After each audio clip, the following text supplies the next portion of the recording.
Well, somebody's got to say hello.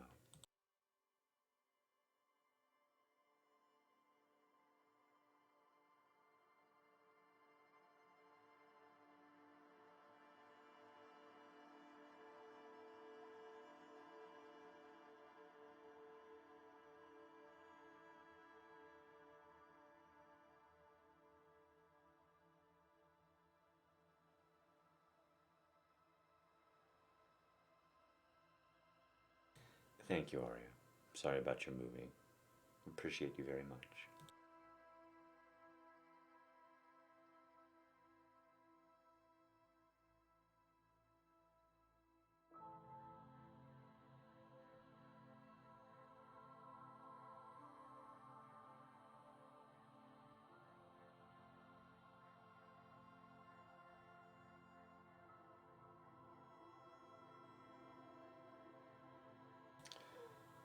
Smash, thank you so much.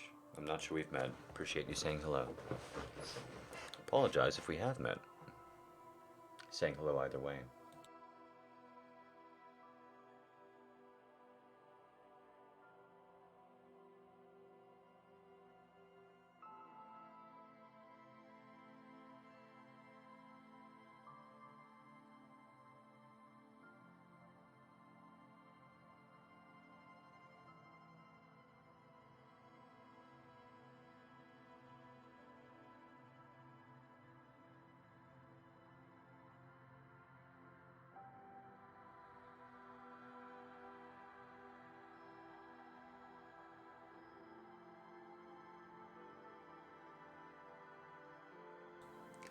Thank you. Good to be semi-alive.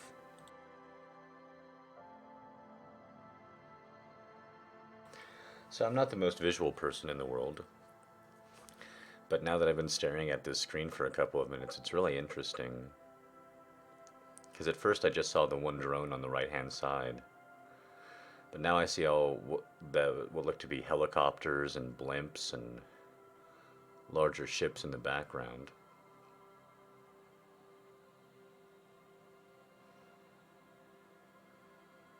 It's fun. Hello, Aaron. Good to see you, darling.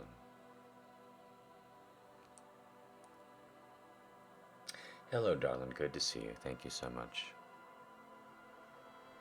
So I was actually interested in this game a long time ago, back before it had this name. Originally, the game was called something like Fight the Furies or Take the Fight to the Furies or something like that. And then pretty shortly after they released it, they changed it to Disco Elysium. And, well, hello, Angel. So good to see you. A long time. And right before they released it, they changed the name to Disco. How am I in relation to the volume, by the way? I think it'll probably be better once we get past the title sequence, but yeah, probably. Yeah, much better. Uh, we'll adjust from here as we need to. And so it changed the name from Fight the Furies or whatever it was, something about the Furies, to Disco Elysium. And everybody made huge jokes about this name, what a stupid name Disco Elysium is. Well, I don't speak Latin, but I do happen to have an ex who was very good at it, quite good at speaking Latin, like, when, you know, to Latin competitions and shit. And so I just happen to know. Hi, Cheyenne. So good to see you. Desu, I don't think we've met. Good to see you, darling. Is Dweeb Cheyenne? Sorry, I'm so bad.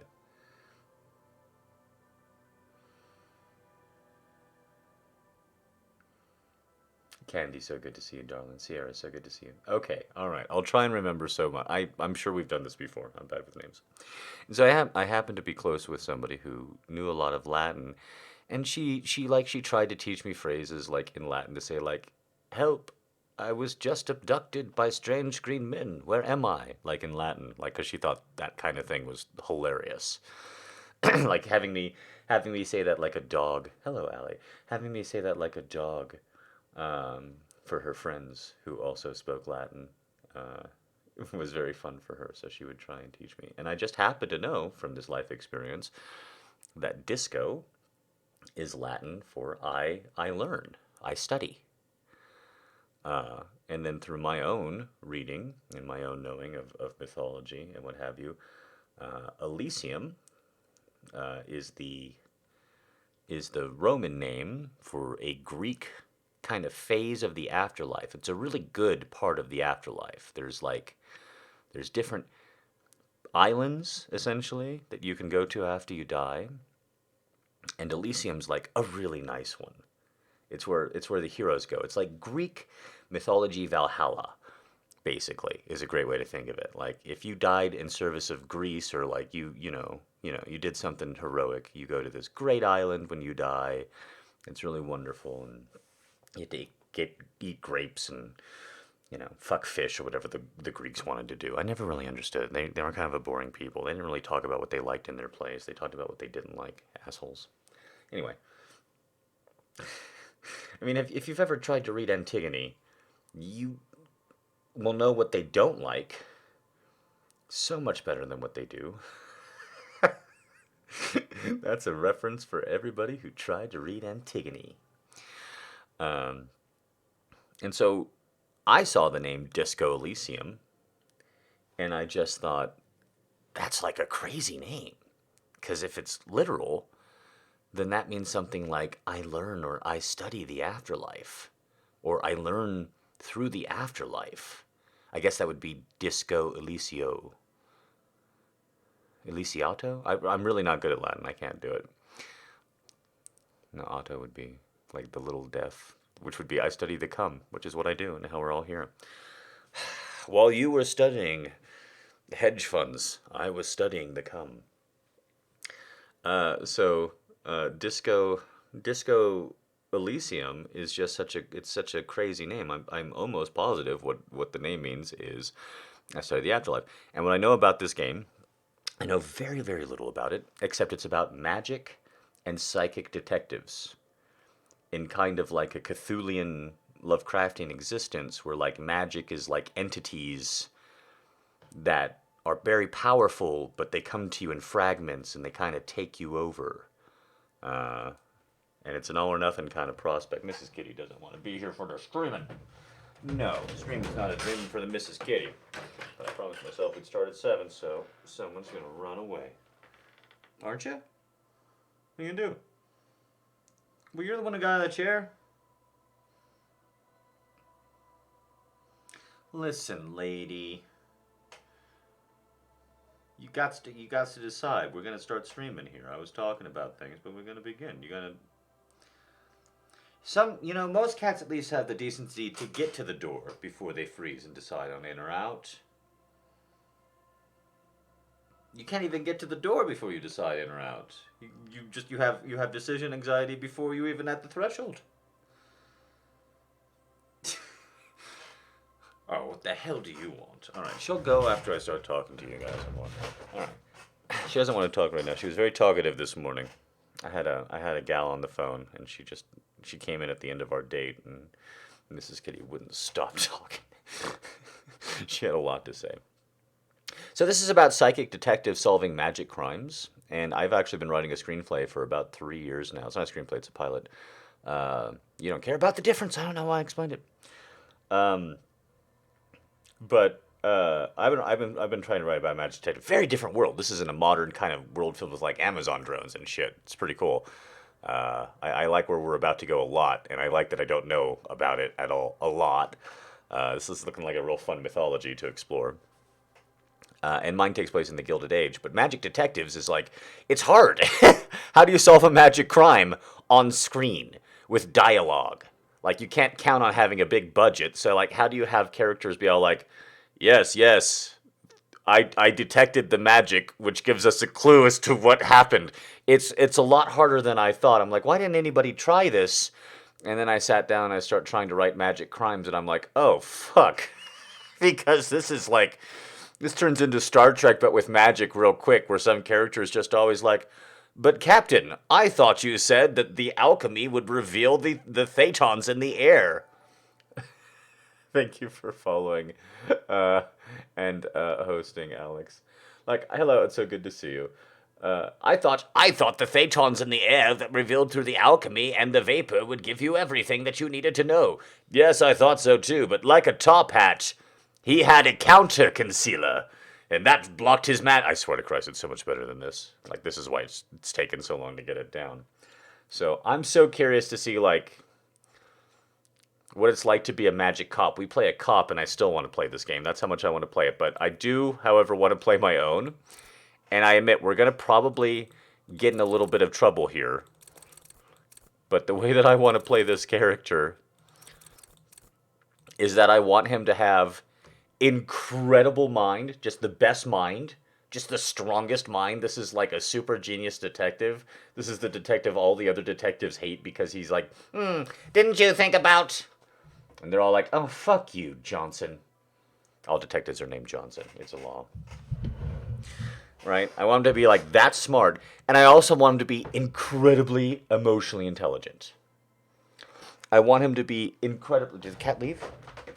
Almost positive. I knew it. I knew it. I also want him to be incredibly emotionally intelligent. I also want him to be all like... What they try and pretend James Bond is when they write him like, I noticed you didn't stir your coffee when you were talking about your mother. That means you had a fight when you were 17. That's when you got your navel pierced. You know, that kind of bullshit where they try and, like, pretend that a man is capable of, like, understanding all that information if he's a detective. They never write women doing that, because it would literally make every man in the audience's balls shriek to the point that they exploded and came out their mouths. They would just explode. They would, like, if the idea of a female detective with that much power, but then also being able to look at you and be all like, I know what your fucking problem is. Like, every single man would just like, and Homer Simpson scream and run out of the audience as quick as possible. Ugh. Couldn't be able to handle it. They only do it with male detectives being like, yes, I saw the way you look at that portrait. What that means is, it's so fucking dumb. So I want him to be so smart. And I want him to be so sensitive and aware. I really do. And I want him to just be absolutely incapable of any kind of physical front. Like, I want you to imagine I'm playing Ironside, the magic detective. I don't know how many people know Ironside. They had an original and they rebooted it. Ironside is a black detective in a wheelchair.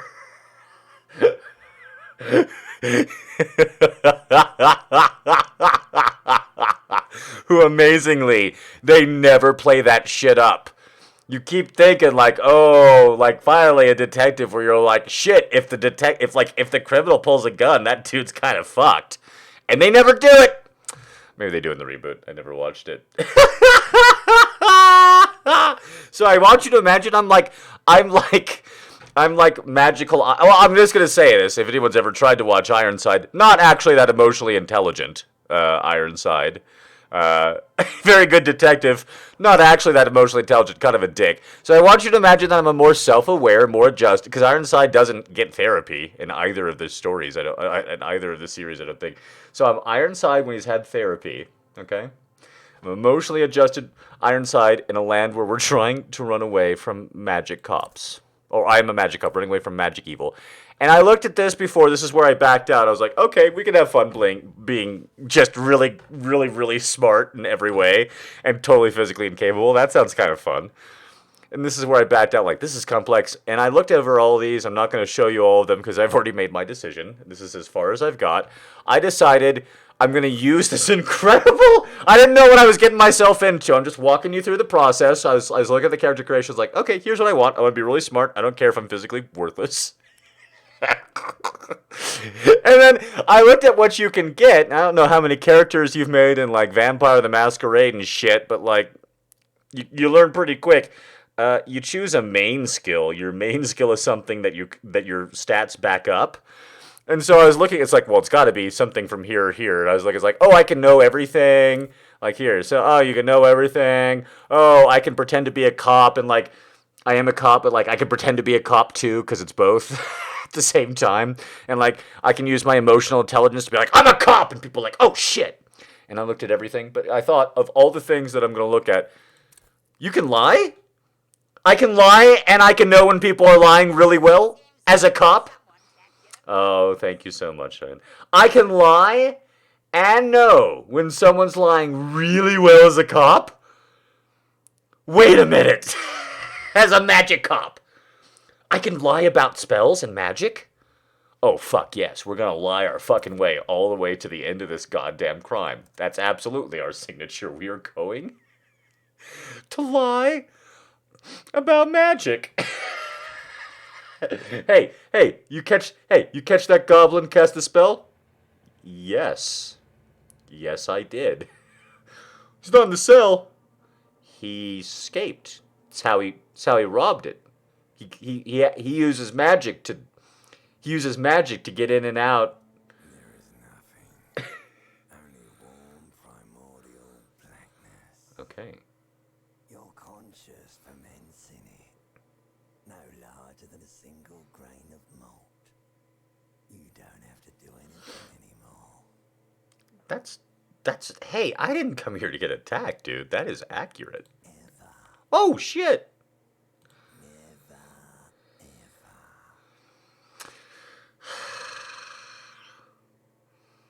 ever. You know what?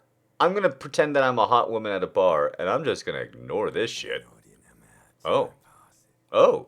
It is utterly void of struggle. No ex-wives are contained within it. See? I told you this is like some asshole harassing you at a bar. He's just gonna say meaner and meaner shit about women until you react. We play video games to get away from this shit. Okay, so I learned through death, through glorious death, through a kind of death that, like, I learned through a valiant death. Disco Elysium.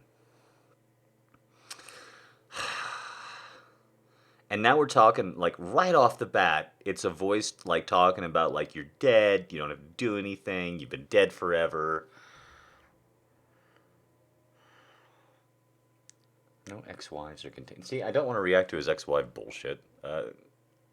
This is great. It is. Oh no! God damn it. Alright. When awareness creeps up on you, a mass lies hidden in your dead angle, soaking in some lurid acidic sauce. It's Okay. bloated and shameful, a ball of meat surrounding you. This is a terrible line of questioning, and it will only lead to more awareness of the meat thing. I mean, I guess let's find out about the ex. Ex-love, ex-tenderness. It is foolish of you to resurface to the loss. Not after all the damage you've suffered to get here. Some of it irreversible. Stay. Sail with me through the abyss of pelagic zone. Okay. That is some more, Greek mythology terminology, or... Hmm. Hmm.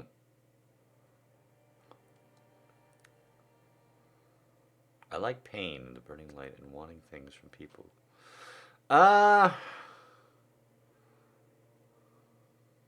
No, I think you should let me go. Alright. Nothing down to fuck all, Borough. Return trip to the silence, please. Let's visit the ancient Zero home? What the fuck? Look, I'm tired of being this type of animal, and who gives a shit? Ha! Well, I think we all filled number 3 pretty well in 2021. Watch you. Your days of giving a shit and being that type of animal are over. Okay, don't stop. Keep singing. Sing the song of death. Wait, no, I need to belittle myself instead. Well, I mean, do what you know. Don't be naive, of course not. I want to sail the inky blackness until forever ends. I do, let me off. No, I kinda... The song of death is sweet and endless. But what is this? Somewhere in the soul, bloated man meet around you. A sensation.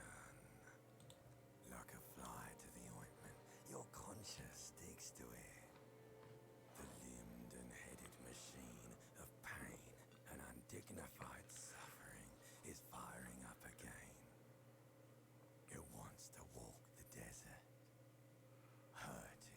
longing, dancing to disco music. Sierra, you naughty girl. So, is it actually going to be like a dance club, the Elysium? So, like the Disco Elysium? You can take it. You're a champion. Huh? My volition has succeeded. Somewhat. Okay. Mother, help me. There's a head attached to my neck, and I'm in it! That's such a Gene Wilder line. Mother, help me!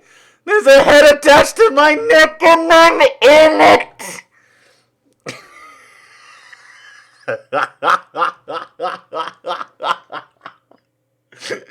Maybe it's more Steve Martin, if you've ever seen The Man with Two Heads. Okay. I'm not scared. I am a champion. Definitely not me. If my volition is talking back to a brain that's talking about selling Inky Caesar forever. Uh, Stop. I don't want to hear anything more about this sensation. Take me back to the form. Well, asking to go back to death isn't helping, so we're going with the Gene Wilder. Liquor rises from your mouth, and with it, an ungodly headache. Oh, I was just hung over this whole time? No wonder I was pleading for death and shit instead of wondering if I should get up. I've just been really hung over. Okay, alright, suddenly everything's making a lot more sense. I have definitely been here before. Oh god, all I need to do is say never again. Alright, help someone cut my head off. It's trying to murder the rest of me. Who am I? Some sort of creature that does this to their own mouth? Yeah. Yeah. There's a horrible movie with Dennis Quaid and Meg Ryan, and it's not in any way good, but there's a line that they wake up after drinking and fucking. And Meg Ryan goes, "Where's the cat?" And Dennis Quaid goes, "What cat? I don't have a cat." And Meg Ryan goes, "The cat that shat in my mouth and ran off."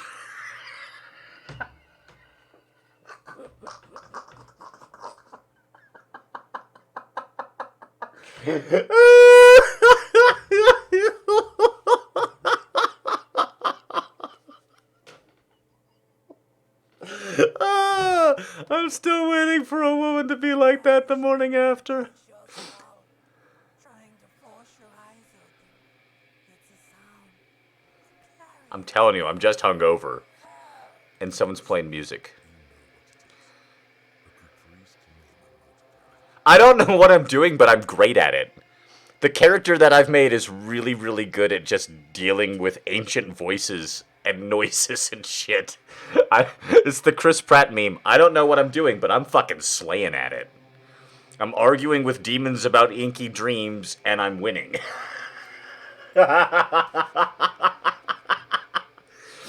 This is... What the...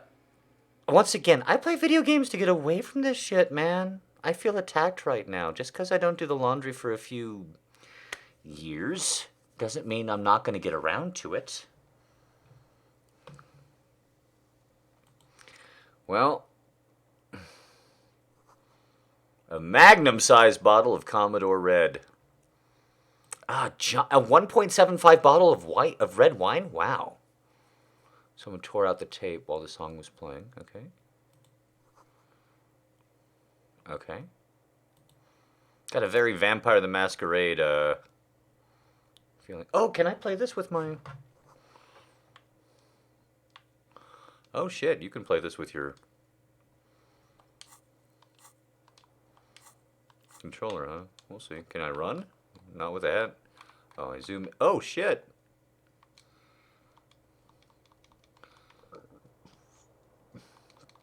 Yeah, let's try and get some clothes.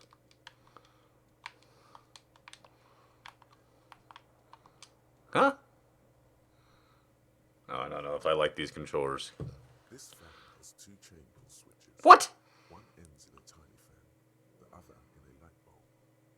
A truly horrific necktie has somehow attached itself to one of the blades. Or has it been consigned there as punishment? What? What? This creature is your friend. What? And attach itself to your neck What? so that you may continue your adventures together in this strange world. Okay. Are you fucking kidding me? I know that I chose a character that was going to be sensitive. I know that my tie's a friend. I know that my tie's a friend. I've recoiled away from the screen. I've reacted more harshly to this information than like when Slay the Spire pulls a bullshit move on me. My tie is a friend? No, I'd be drinking too. Okay, so I don't want to. Pull on the fan. The blades come squeaking to a halt. Okay. It should be easier to reach the tie now. Okay.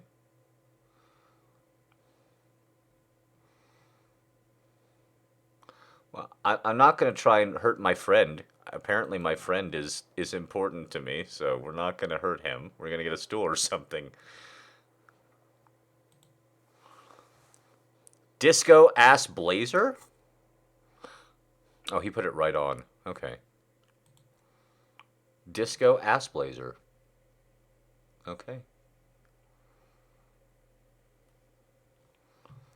Looks like someone skinned the blazer off a log and seen disco animal. It has an white rectangle in the back. Okay. Alright. And it gives you plus cop. Plus cop. So even though I'm not wearing pants, it still gives me plus cop authority. So if I walk out right now with no pants on, no tie, and just a police blazer on, with my junk hanging out, that's plus one cop authority. Do you think that's how it would work in the real world? If you saw someone in their tidy whities straddling up to you with just the blazer, no shirt on or anything, just clearly fucked up, do you think that you would give them extra cop authority? Or do you think you might take that away? Alright, so he's immediately dressing himself.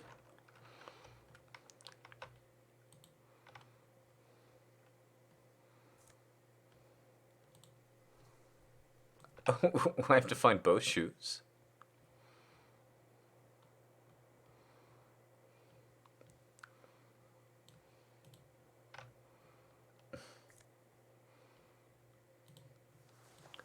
Didn't take off his shirt like a champ. Oh, this guy's done this before. Oh, I can have a little conversation with myself? This is not going to go well.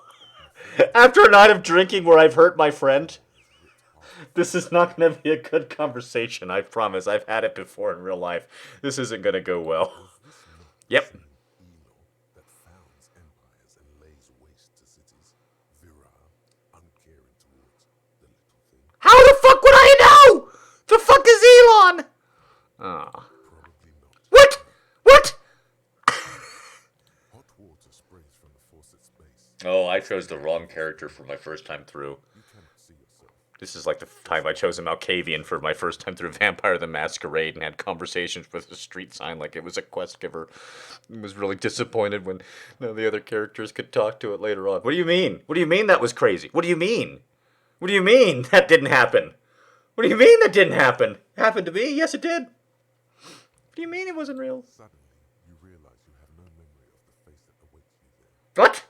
Underneath the soft vapor. Really? Nothing? Really, all recollection of the person you are, the people in your life, and even the world you're in, has drowned in a sea of blood alcohol.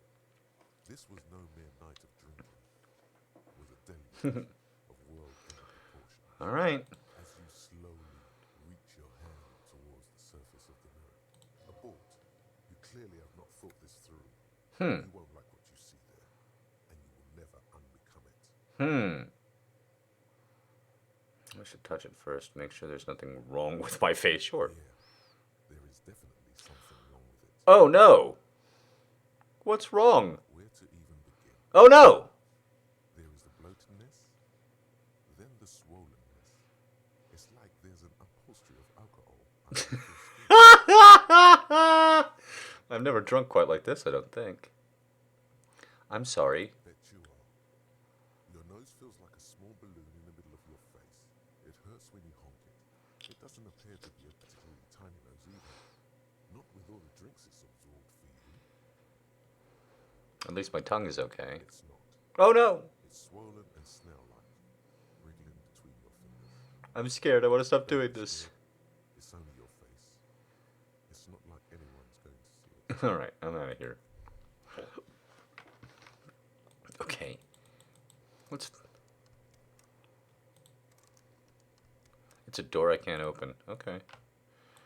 Alright, so I'm not seeing anything around here that's going to help me get this tie. Is there going to be a hallway, more area, or is this going to just take me to a world map?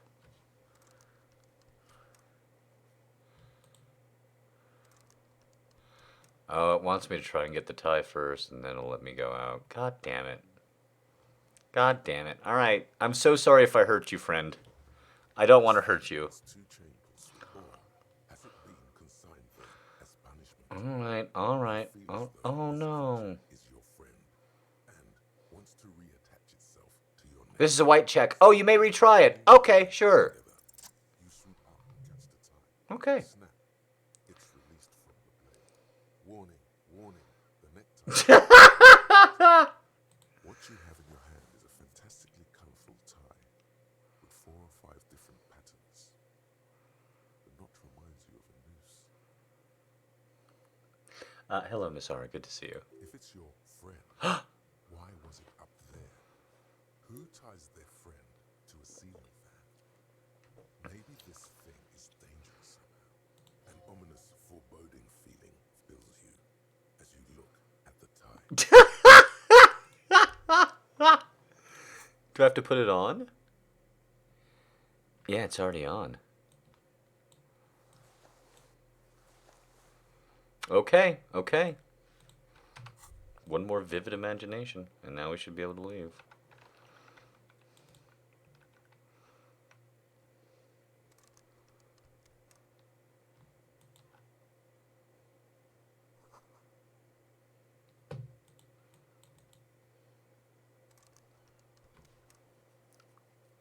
Wait, what?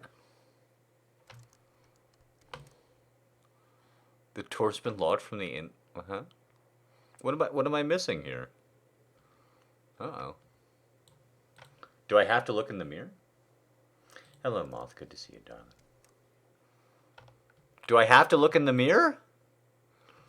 All right. A mirror hangs on the wall, covered as you slowly abort. You clearly have not thought this through. You won't like what behold. Ha ha ha ha. You have no idea who this thing is, do you? This is the face of a late-stage alcoholic. Too late. You clearly have rigor mortis on your face.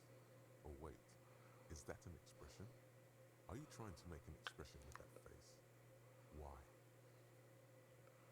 Not making it. The face makes itself. Please stop. It's horrible. Okay. Oh my god. You can't stop. It's like it's not even voluntary anymore. You have worn that grin into your face and now it won't come off.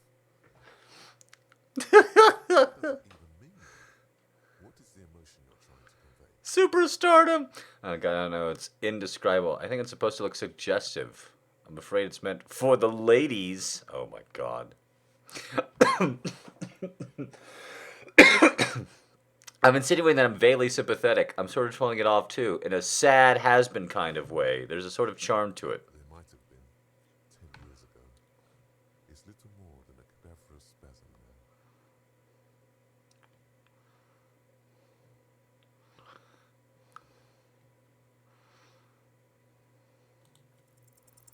It belongs in the new, the 3rd decade of the current century. Enough time had passed from the failure of the revolution that, for a fleeting moment, free market economy seemed like the ultimate, uncontested way of life for our species. Uh-oh. Things were good. It was smooth sailing. People made gold and champagne-tinted interiors and facades to suit the times, calling this the new style. Uh-oh. More importantly, disco happened. Not disco! For Revachol, your city, that meant only one thing. Guillaume la Million. What a name. If it doesn't rhyme, you're not pronouncing it right. Ha Out of the dazzling swirl of disco music, in an open air, boîte de nuit, somewhere in Revachol West, Guillaume's blonde mane appeared on the screen. sang some bullshit. Then he made the expression. Ah! Oh my god! I'm plumbing the depths of my mind and possibly my imagination to figure out the original French bon ton who made this fucking face so that I can make it better. Guys, we haven't even gotten to what a magic crime is yet. Oh, this character is insane. Imagine if I went the opposite direction. He would have just whoop, jumped up, grabbed the tie, looked in the mirror like, "You look great, boss." And we'd already be solving our first crime just like a real dumb cop. Just like a real dumb cop. Imagine if I went the other direction. One intellect, one emotional ability to read the room. I would have looked in the mirror and been all like, drink less! Woo-doo, woo-doo, woo-doo. Down to the fucking precinct I go. Alright. So I adopted it. Why? I feel the need to add something. Yeah. A little of that. How long ago was the new? Anything else? Like who I am? Why'd I drink myself into oblivion? Yes. You have some understanding of the near history of disco. The rest is darkness. Aside from the useless fact that the motor carriage outside was a caprice enigma. So I adopted it. Why? Sure. Everyone loved it. Ah! Maybe you thought some of the stardust would rub off on you. Maybe it did. Either way, it's all gone now. How long ago was the new? Only the grimace remains. Some 20-odd years. There is a vast ocean of This narrator is great. right now, and the expression looking good on you, or anyway. Humanity has run aground in that time. It's a different world now. The expression is a relic. The click is used to spur on a horse. Millions reaching on pretty good. I guess that's it then. Doesn't have to be. You can swoon over Guillaume and his champagne cork smile whenever you want to. Maybe some of the stardust will return. I mean, it's a 3% chance, but sure. There's no. It's too late. Like an image on film. The expression belongs to your primary motor cortex. It would take a minor neurological miracle for you to cease producing it. Okay. Okay. So that's what happens if you fail a white check. You have to try again. You don't get to just try again. You gotta put points in and shit. Okay, 10 minutes on, and I've actually gotten out of a stupor, and I'm about to leave my apartment after having a conversation with myself, after yelling myself in the mirror about how I need to stop what I'm doing. It's actually pretty good timing. Huh? Oh my god, this game is so complex. I'm glad I didn't start this while drunk. Oh my god. Oh my god. I need a swig of beer just looking at that. Okay, okay. Do I have a key or some shit? Oh, yes, I do. I've got no key. Alright, so did I miss something? I had to have. I'm not seeing nothing, though.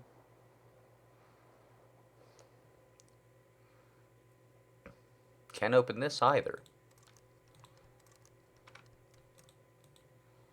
I'm already stuck in this fucking game. It's a point and clicker, too. So, uh-oh. Oh, I definitely want to be zoomed out.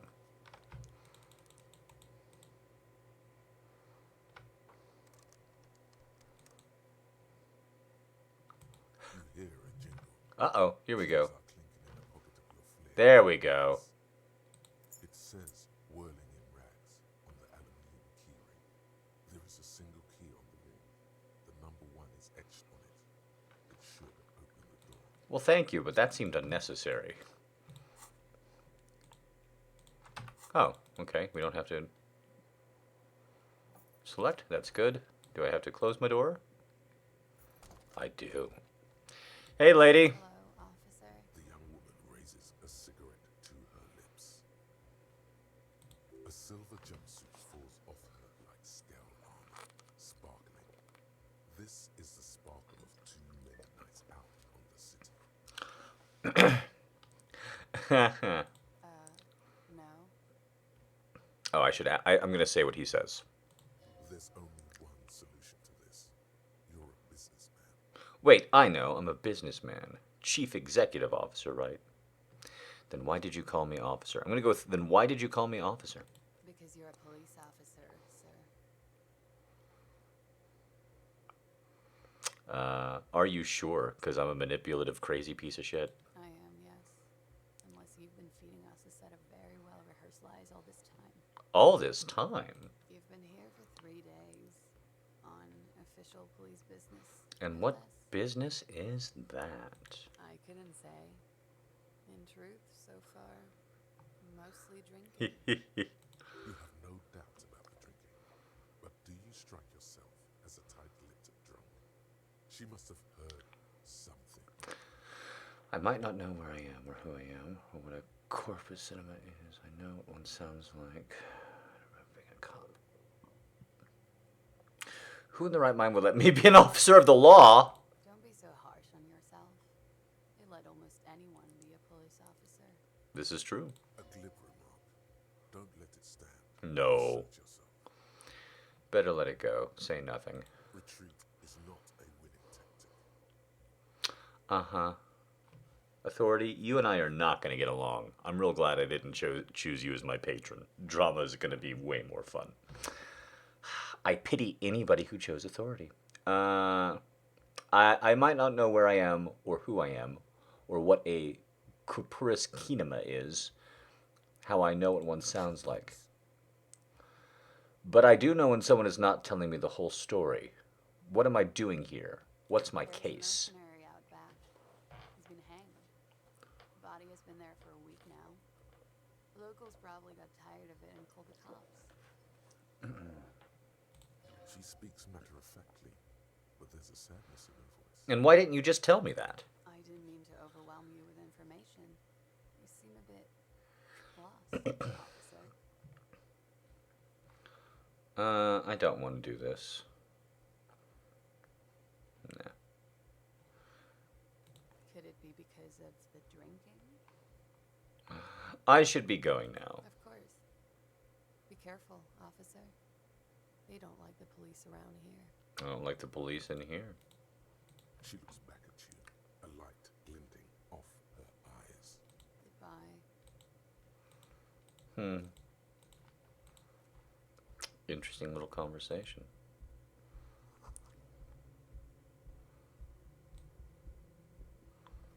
Just one stub, so she hasn't been there a while. Was curious.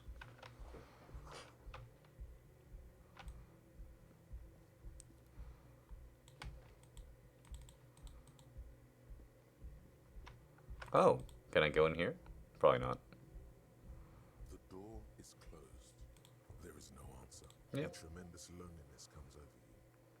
Everybody in the world is doing something without you. Okay, I'm so alone. Why are you doing this? Don't do this to The me. door is mute and indifferent. Your despair is a joke to it. Oh, Jesus Christ. All right then.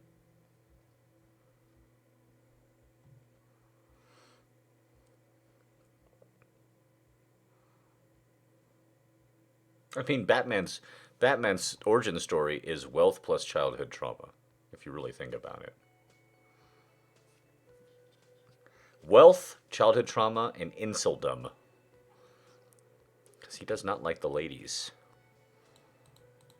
Not until they're an enemy's daughter or some shit. A karaoke mic.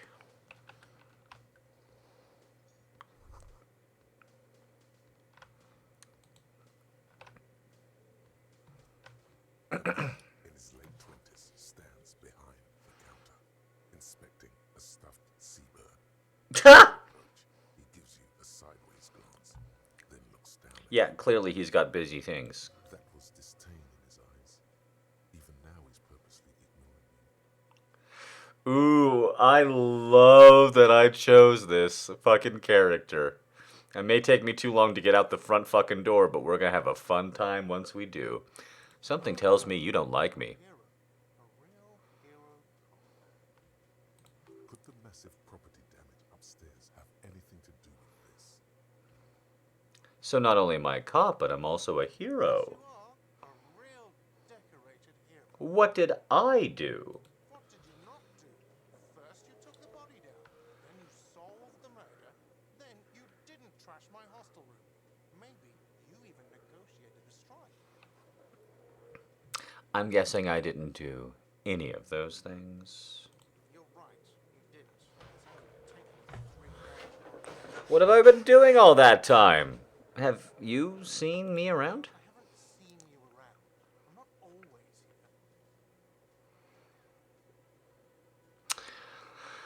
here. Look at the stuffed bird. Competent work of taxidermy. The white and brown seabird lies among piles of coasters and drying mugs. One of its wings broken. The man is trying to mend it. You know that thing's dead, right? The bird was ripped off the shield that was used to mount it, most likely on a wall. This is the great skua. The seabird is the symbol for the discovery of the Insulindian Isola, the part of the world you are in right now. Boy, am I glad I fucking know that. Something about it makes you feel bitter. That's a great skua, right? Look, your buddy is over there. He looks at the doors where the man in a bomber jacket is tapping his foot on the floor. Why don't you go and talk to him? What do you mean, my buddy? He pretends not to hear you, concentrating on the bird instead. Are you the bartender? Not the bartender. I'm the cafeteria manager. You look like a bartender. My life is over. Ha ha ha ha! As a bartender, okay? I'm the cafeteria manager. What's the difference? I have 3 cafeterias to manage. 3. Sylvie tends the bar here, not me. I'm only standing in. Where did Sylvie go? She just, you know, His eyes dart from left to right. This man isn't lying, but he is hiding something. She just... what? so now you're a cop. Well, what's the point in finding out that he's lying? Oh, I guess to let me know that he's lying.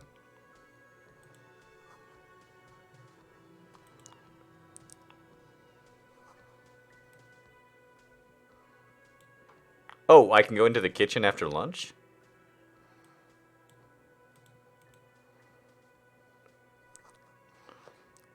Well, plug it in, baby. Let's play some goddamn pinball with my 1 dexterity.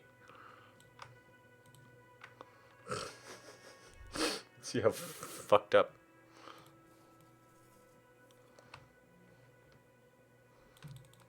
Okay, we can run. It was just in that initial room. Hello, I wanted to play in a wheelchair, but they wouldn't let me. Hello, sweetie. You shouldn't keep your colleague waiting. Wow. I guess everybody really wants me to talk to this asshole, so let's do it. A bespectacled man in an orange bomber jacket is tapping his foot on the floor. Looks like he's waiting for someone. You, Oh, well, what I just did for the last 10 minutes must have pissed him off. as you approach, he narrows his eyes and extends his hand in greeting. If an assault were launched on this building right now, if the windows came crashing down and the whole world descended upon you, this man would hurl himself in death's way to save you. You are sure of this, but why? Hold on, who is he to me? Your half-brother. Shake his hand. Hello, I'm Kim Kitsuragi, Lieutenant, Precinct 57. You must be from the 41st. You realize he's waiting for your name. Huh. This is your chance to come up with a really good name for yourself. Creative. Conceptualize. Let's do it, baby. 83%. Cross your goddamn fingers. I'm gonna jump up and scream if I don't get it. I'm playing this instead of Slay the Spire, so I want that 80. This ain't XCOM. This ain't XCOM. Everybody hope. Clap for Tinkerbell. This ain't XCOM. 83%. This ain't XCOM. We can do this. This ain't XCOM. We ain't gonna miss this shot. We want a cool fucking name. We're playing a goddamn mental character. Have you ever seen the TV show Psych? We don't want no, like, Felicia Featherbottom. All right, that's one of the lesser goddamn names that they throw out on that show. We want like we want like a, we, we, we want like a Slate Rock Core. We want one of the better fucking names that Gusterson gets. We want one of the better fucking names that asshole gets. Cross your fucking fingers. I'm gonna scream. 83%. We gotta get this. I'm playing a character that gets a cool name. Here we go. Concentration makes you squint your eyes. Yes. Your name should be deep gold and orange. Yes. A forest fire looming on the horizon. Yes. But mixed with the stench of liquor rising. Yes. You're 2 steps closer to it. What? But there are still many to go. What?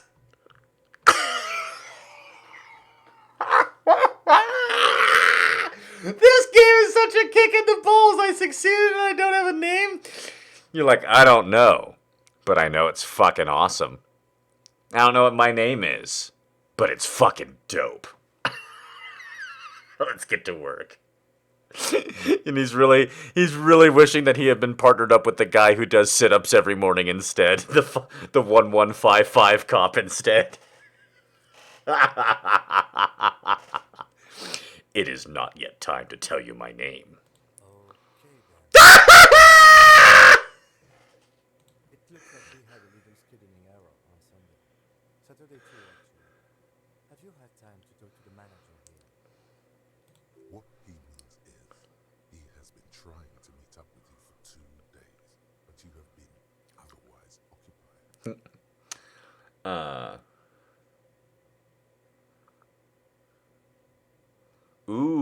There must be some kind of misunderstanding. You're taking me for someone else. I'm a lying bastard, so this is what I would do. I don't think so. We should ask him for a rundown of the area, now that I'm here as well. I understand the scene is out back, right? It also wouldn't hurt to assure him the police are finally here. In full force, I mean. Have you mapped out the initial interview? Yes, the police. I'm aware I'm a policeman. Right. And the interviews? Yes, the police. I'm aware I'm a policeman. Okay. I haven't. Let's just come clean since he saw through that. Okay. We'll have time for that after we take a look at the coroner's case. Have you removed the dead body from the tree? These answers. I don't like dead bodies. Sure. But did you take it down from the tree? No. So, the body is still in the tree. This is the first time you detect a weariness in the lieutenant's voice. It is obvious he was body to no longer be in the tree. Thank you, empathy. Where it has been hanging for 7 days straight. I would have done that without you and your input.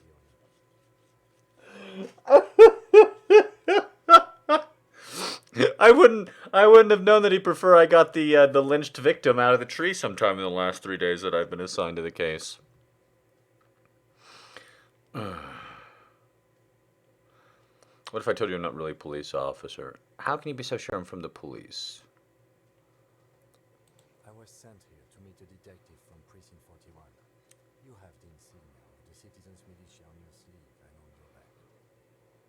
I suppose you could be impersonating him. You could have gotten the insignia from the black market or forged it. But for now, I'm going to set those possibilities aside. I'm not from the Inspectorate General. Thank you so much, Trencher. Inspectorate General means internal affairs. What he's saying is, he's not from the rat squad and isn't supposed to suspect such things. Ah, you mean you're from the Rat Squad? You're from the Rat Squad? That's why you're checking about me in the body. This is how I would say it out loud. They're only doing their job. Manipulative bastard.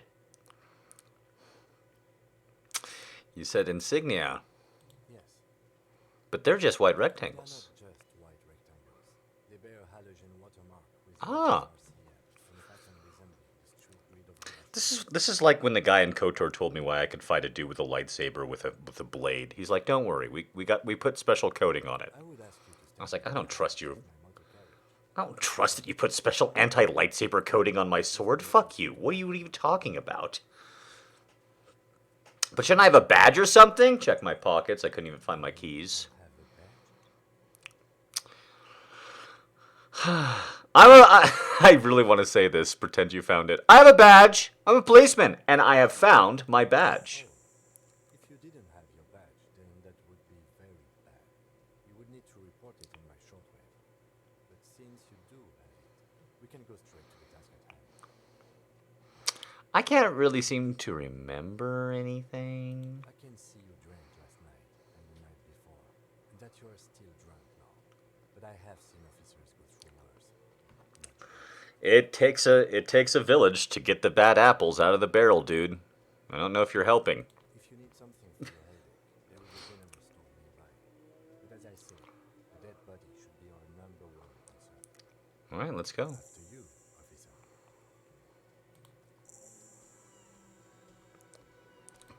So now we're going to talk to this guy again, but now I know he's lying.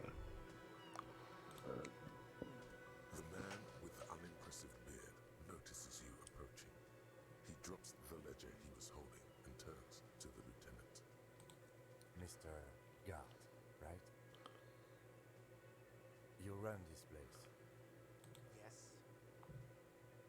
I am Kim Kitsuragi from Precinct 57. This is an inter-district investigation, so joining me from Precinct 41.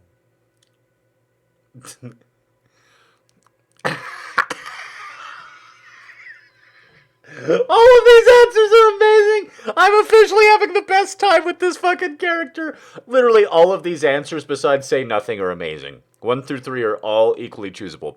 I am the Harbinger of Ruin, but not capitalized, so I'm not the Harbinger of Ruin, but I'm the Harbinger of Ruin, right? Because it's not capital H, capital R. It's not the Harbinger of Ruin.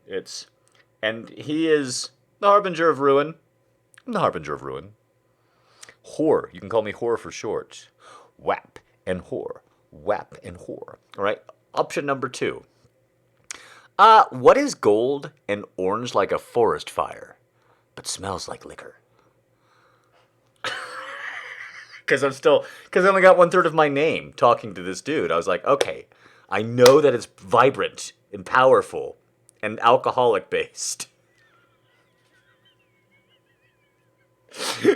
But that's all I got. So I'm still like working on it from a moment ago. Like when he asked me about we talked about the dead body and everything, and I'm still just completely focused on like my name. That's so funny to say in a murder investigation. This character I would watch a whole fucking movie about them. I absolutely would.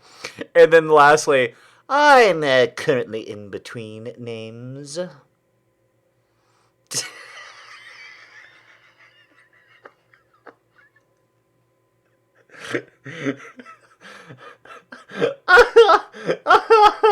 Imagine a cop saying casually any of those things to you, especially after he just talked to you like 10 minutes ago and he seemed kind of okay. He was like asking you police questions and shit. Now he's back with his police buddy and you're like, okay, I've heard of good cop, bad cop, but I have not heard of sane cop, fucking batshit cop. This is a new one on me. I think I have to ask number 2 in case he knows. Like, what if all his bartending he has the answer? What is gold and orange like a forest fire but smells like liquor? That's my name. No, man, help me out. What is gold orange and smells like liquor? It's obviously you. You drink liquor. And you're orange. See, everyone agrees.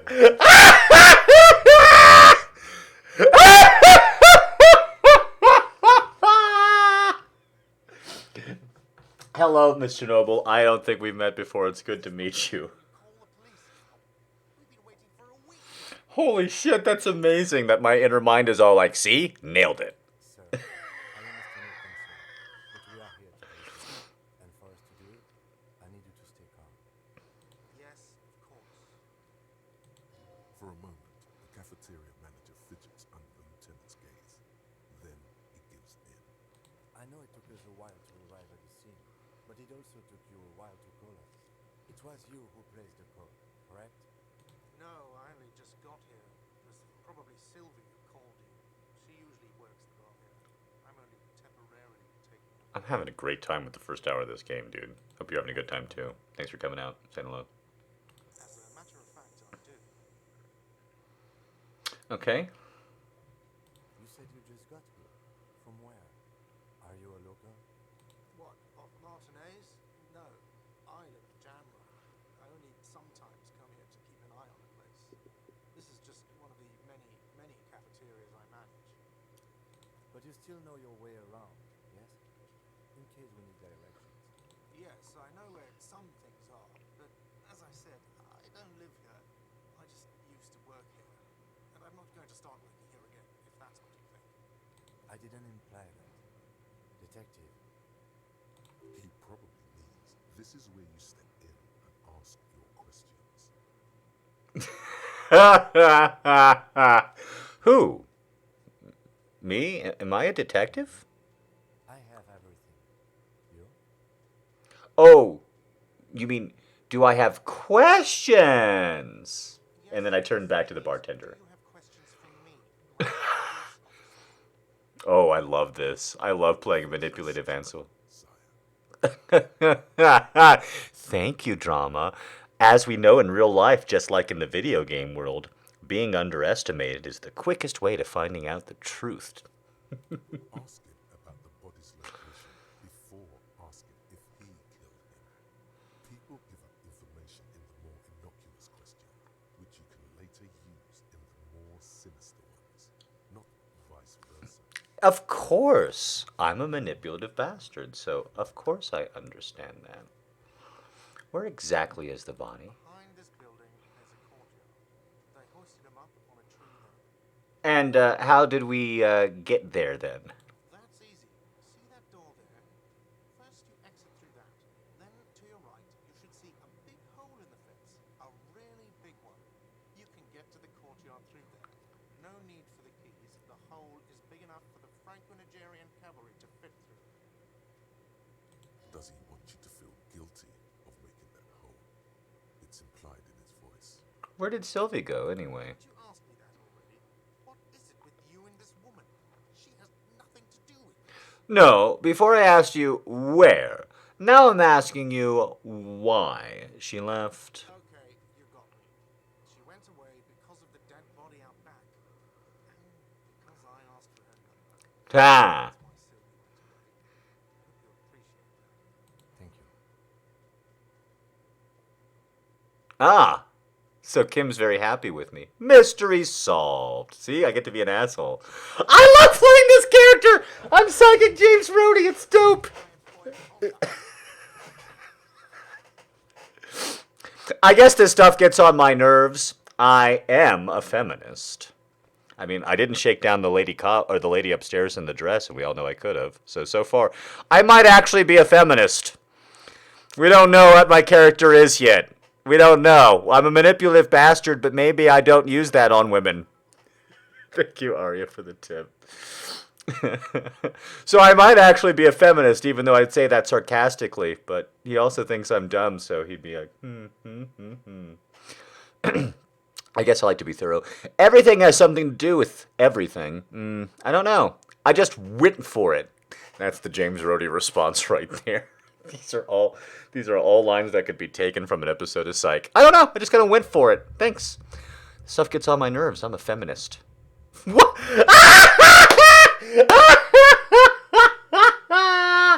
He just laughed. What?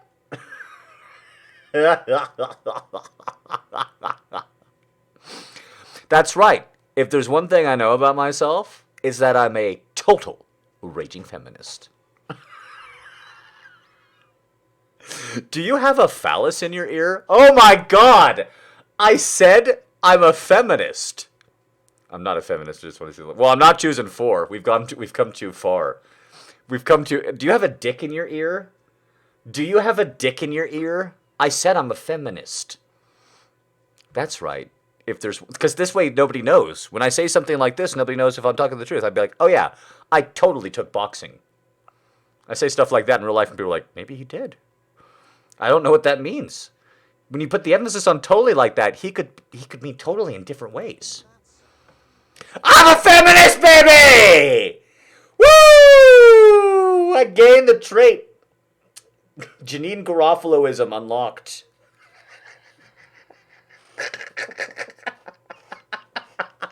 Woo! Oh, by the way, now that we've talked about having a dick in your ear, who killed him? I don't know who killed him. I'm not the police. That's your job. This is it. He said they hoisted him up on a tree. Who is this they, if he doesn't know? Before you said they hoisted him up on a tree, who did you mean by they? Did you mean men? Oh, people are saying it was the union dock workers, that it was a lynching. Who exactly is saying that? The locals, customers, the people who eat here, a lot of dock workers eat here. Sylvie told me everyone knows the dock workers did it. Did the debarders themselves tell her this, or is it a rumor? I don't really know. You'll have to ask her. Why would the dock workers lynch this man? I would suppose it's because they have nothing better to do. You mean the strike? Yes, the strike. The man they hanged was a security guard for the harbour company, I hear. A mercenary. The unionistas probably thought they'd send a message. Did you kill him? What are you, crazy? Of course I didn't kill him. Thank you, Miss Chernobyl. The page in the little notebook he's been scribbling in. That's all. Let's go. Not so fast, Mr. Feminist.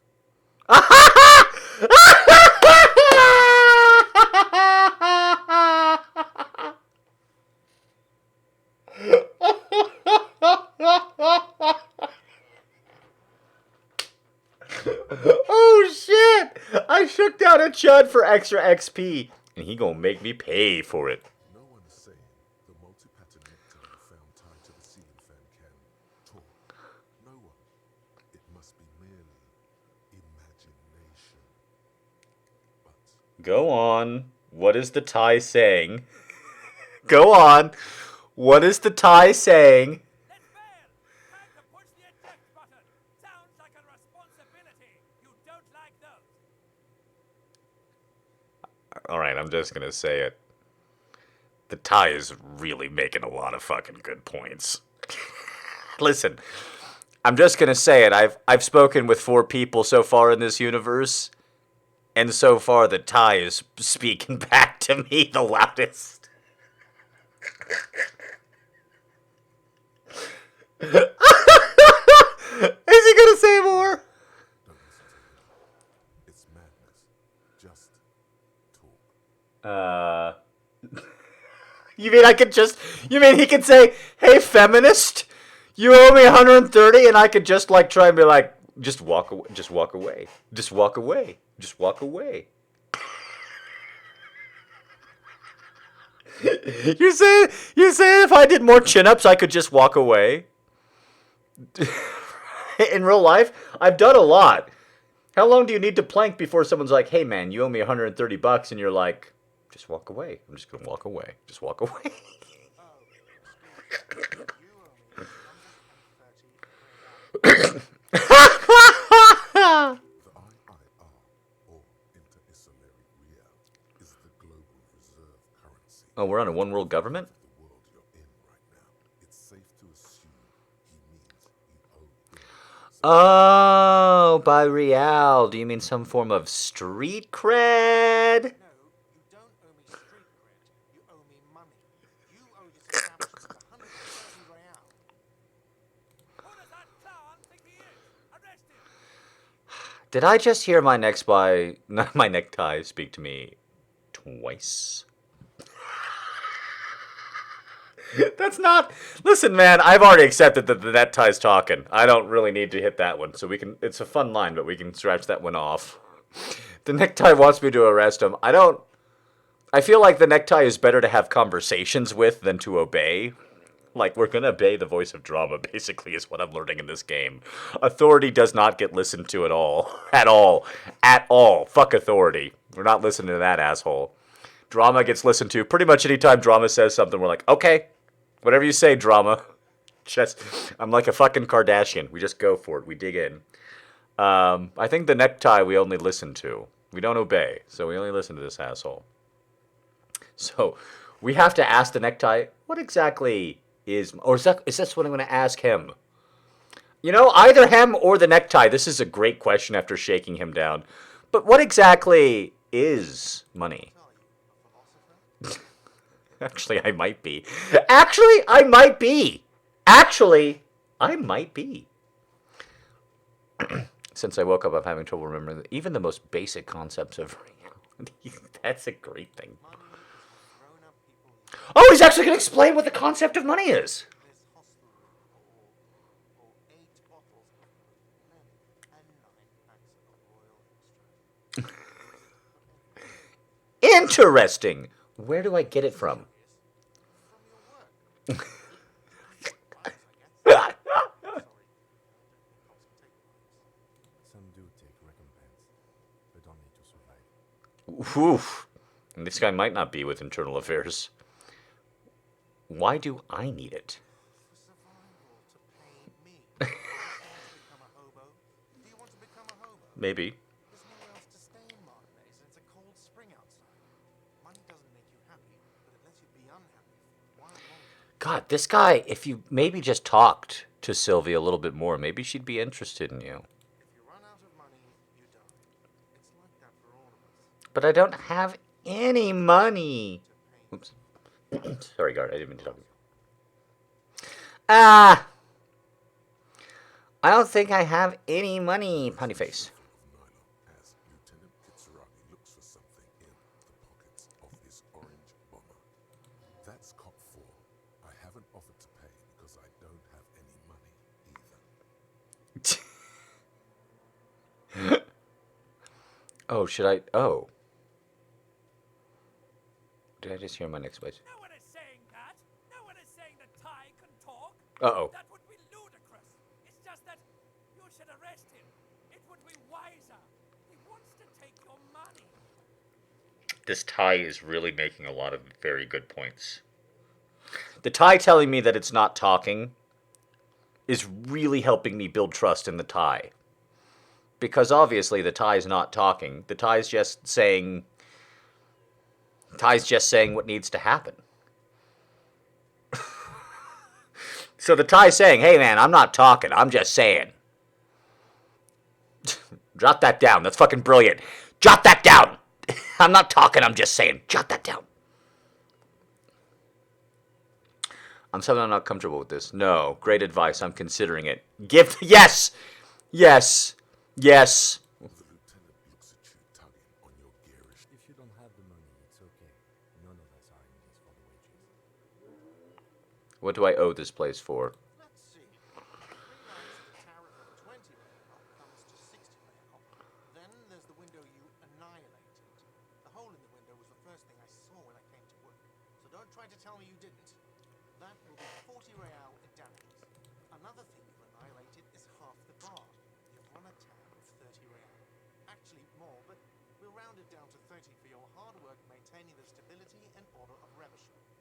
That's 60 plus 40 plus 30 equals 130 real. And yes, real is still. All right. It hasn't changed. I'm sorry. What happens now? He has to pay. I can't let him stay here any longer if he doesn't. If he doesn't have the money by tonight, then Officer, maybe you are better off working this from home for now. You live in Jamrock, right? It's not that far away. I'll see what I can do. Be very non-committal. I'm sorry I couldn't help more. You should take this up with your station. I have a shortwave radio in my car, okay? We have to get this investigation started now. Yeah, we do. good luck. Okay. You should totally sing karaoke here. What? First chance you get. What? Your emotions need to be expressed. People need to know your vast oceanic soul. My soul is puny. My soul is modest. It is normal size. My soul is immense. My soul's cubic content is obscured by the hangover. Of course, at this point, precise measurements of your soul can only be performed from the outside. It needs to be heard through a PA system by other people. What should I sing? You have not yet stumbled on the right lamentation, but it's out there. It'll come to you. You will wreak havoc with it. Don't worry. I was thinking maybe I could sing something happy, get people going. Don't sing the happy song. Sing the sad song. It's profound. Can I sing the sad song in a high You key? have to find something tragic to sing first, though. Okay, all right.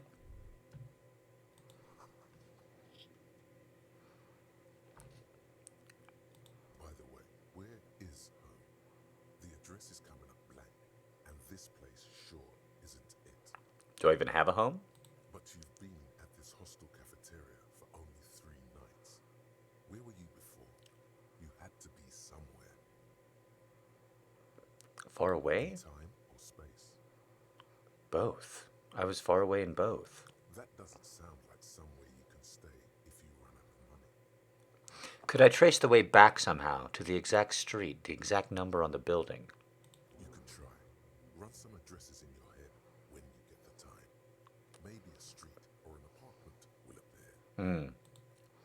The conversations I have with are vast and interesting. I'm gonna jump up. I'm gonna grab a beer. We'll be right fucking back. This game is interesting, and I am playing a psychopath. An utter manipulative psychopath. Not just playing.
Okay.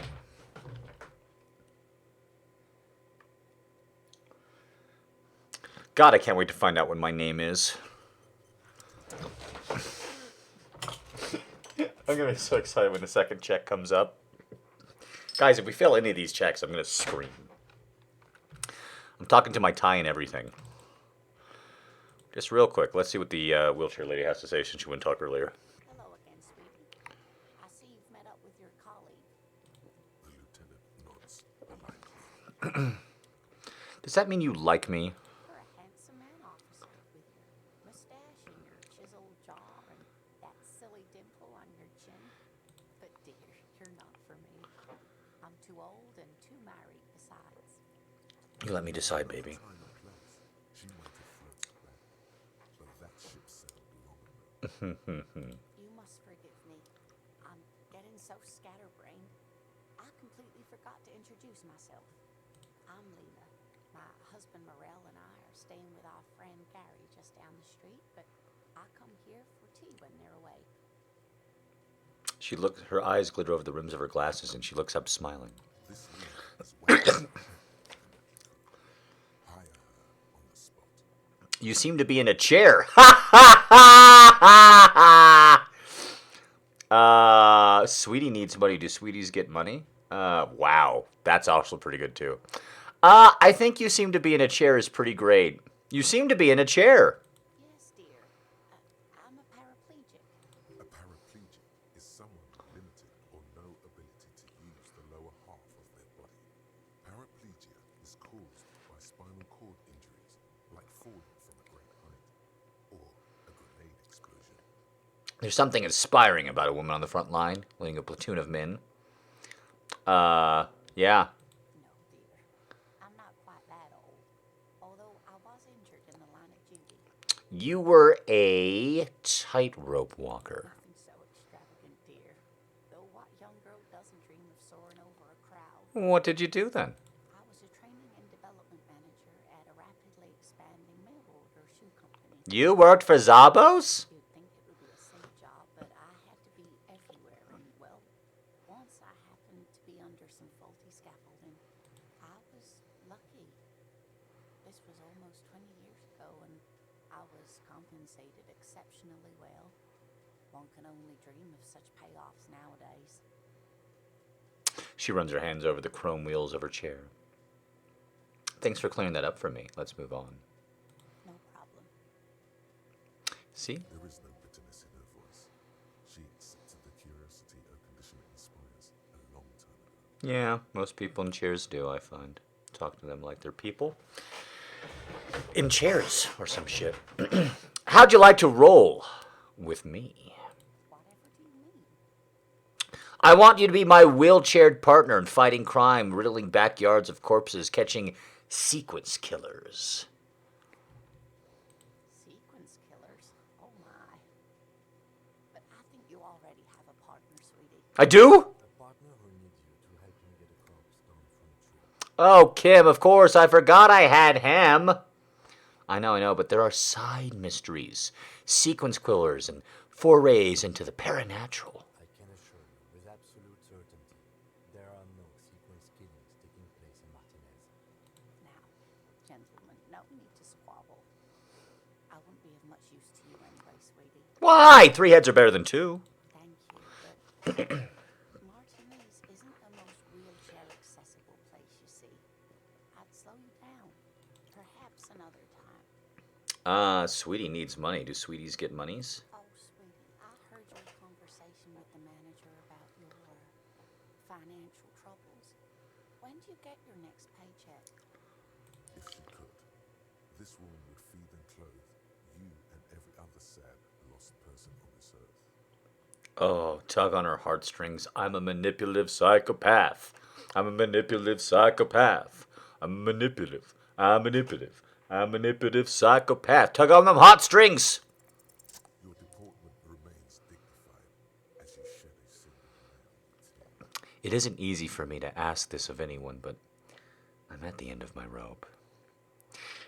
Any money you have could really help me.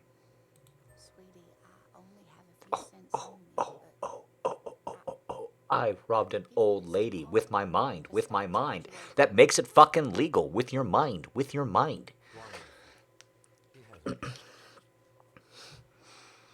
Unethical? Sure. Immoral? Sure. Legal? Fuck yeah. 3 sailboats in Baskerville with the sun hovering over the water behind them. A chipped green banner at the bottom reads, San Baptiste, summer 31, dinghy races. What is to pawn? Where can I pawn the pin? This will help me out, Lena, thanks. I promise. I'll buy it back for you once I have more money. Oof. Now we get to find out if I mean it or not. it's not an ancient family heirloom or anything, but I suppose it would be nice to get it back. I don't know if you've noticed, but I don't know where I am or what I'm doing or anything. Yes, officer. You look rather dazed. Like a stunned fox. But surely things can't be that bad. She won't judge you, no matter what you say. I drank so hard I forgot literally everything. I hope you're right. I hope it's not too bad. No, I drank so hard I forgot literally everything. Oh my. You know where we are, right? The Whirling in Rags cafeteria was on my keys. We're in Revachel, in Insuline. I don't really know. Some seedy hotel. The Whirling in Rags cafeteria. And where is the Whirling in Rags cafeteria itself located? In Revachol? Yes, indeed. We are in the fine city of Revachol. All I know is that Revachol used to be a really cool city in the cities. It used to be really cool in the 30s. Noob. Disco dancing. It seems like a lifetime ago. Her eyes are filled with light reflecting of those giddy years when the city seemed full of possibility. Changed, but it is still the most beautiful city in the world. A rare jewel set in the sand between the pines. Everyone says so, even foreigners. There's a pause as she studies your expression. You must look quite lost. History. You know what year it is, yes? The new was in the 30s, and 2 decades have elapsed since the new. So it must be the 50s now. Sure, it's the year 973. I know it's the 50s, but I'm not sure of the year. Good, dear. You got the decade right. It's the spring of 51. Though she praises you, it is clear that she was taken aback by your response. I can tell that this is taxing for you, so I'll just ask one more question. What regime are we living under? What mode of government? I like to think it is the dictatorship of the proletariat, but something tells me it's not. Our leaders are fierce warriors who traverse. Nope. We are governed by intelligent machines. Nope. Radios are being used to control people's minds. Nope. Cop. We're living under the cop regime. Well, that's what I want to say outside of the game. Number 2. I'd like to think that this is a dictatorship of the proletariat, but something tells me it's not. Sweetie, it's really not. There used to be people who thought that way. Other people who wanted those things, but they all went extinct. Oh, good pop. Revachol is a zone of control led by an alliance of foreign powers called the Coalition. We have almost no government of our own, and certainly no dictatorship of the proletariat. But they still have cops. If there's no government, how come there are still cops? Oh dear. And you were doing so well. There aren't any cops in Revachol, not in the traditional sense. The status of law enforcement has been a complicated matter since the revolution. But we should stop for today, sweetie. You look like you need a break. Besides, I'm not the best person to explain the big things to anyone. How'd I do? You were doing quite well up until the end, dear. It does look like you're having trouble remembering things. History and places. Remembering reality in a word. It's very odd. A sigh. The lieutenant buries his nose in his notebook. But maybe a fresh set of eyes is what the world needs. And while I'm no doctor, such bouts of amnesia are often temporary, so I wouldn't worry too much. She means this sincerely. Worrying won't do you any good. Who could tell me more? Someone more educated in sweeping matters. Maybe you should ask. No, I'm not an encyclopedia. I won't be a guide either. I'm a detective. Of course. Then I don't know. Someone rich, maybe? You are educated. Though I don't know where you would find a wealthy person in Martinez. I'm gonna get going now. We have a corpse that's real bloated. Of course, dear. Good luck with your case. Okay.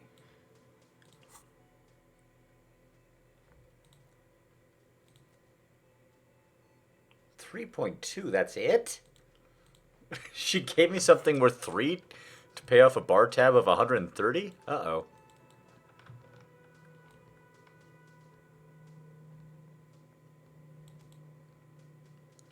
Short on money? Equip a plastic bag. Okay. Maybe I will. Maybe I'll do something for the environment. No, I'm a psychopath. I'm going to manipulate people into giving me their money. It's apparently going to be pretty easy to do.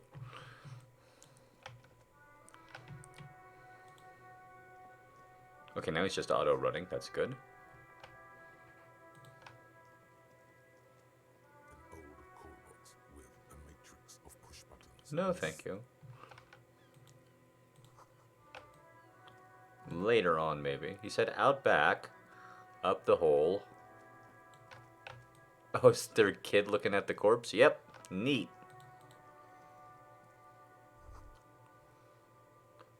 A light above descending. Okay.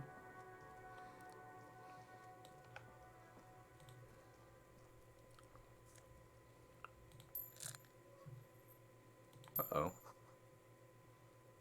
So I'm trying to grow herbs. Okay. Yeah.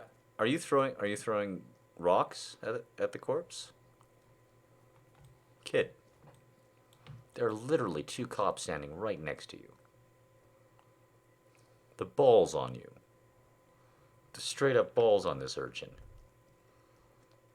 I don't want to talk to this kid. His balls are too big. I can use magnesium to clean the rust off. An inconspicuous pile of the roofing material, Eternite. It's nothing. just left some roofing material slanted against an old shack. Okay. Alright, kid. Stop hitting that corpse. Oops. Kid. Ah! Look at his fucking face! Holy shit! If there ever was such a thing as an ugly kid, then this is Yeah, it. yeah. He's almost exquisite in his ugliness, like a gremlin.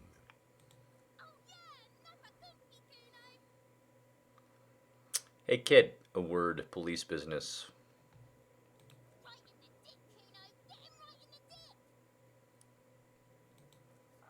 Love it in the dick. Wow! Okay. This kid's maybe gonna get kicked in the dick himself if he fucking uses that kind of language. Stop using slurs at my crime scene. That's not how we do it. Can't talk, pig. Shit's coming up strong. Throwing rocks. Shit coming up strong. That sounds good. Joyous, you should hang out with this kid and see what that juicy shit is all about. No. Kuno's riding at sea.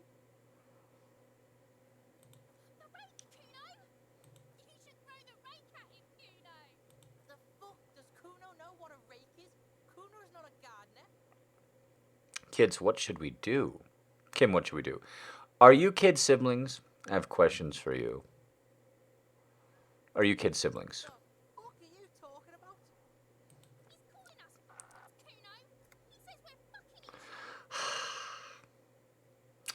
Oh, fucking my. Look, I have questions for you. Alright, entertain the Kuno. Show me what you got.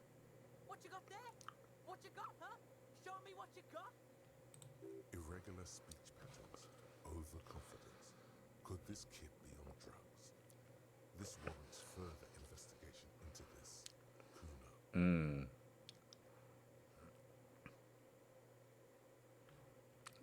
I gotta ask, who is Kuno? Kuno's Kuno, pig. It's always Kuno, never I. Clearly the kid's using the third-person perspective as a shield.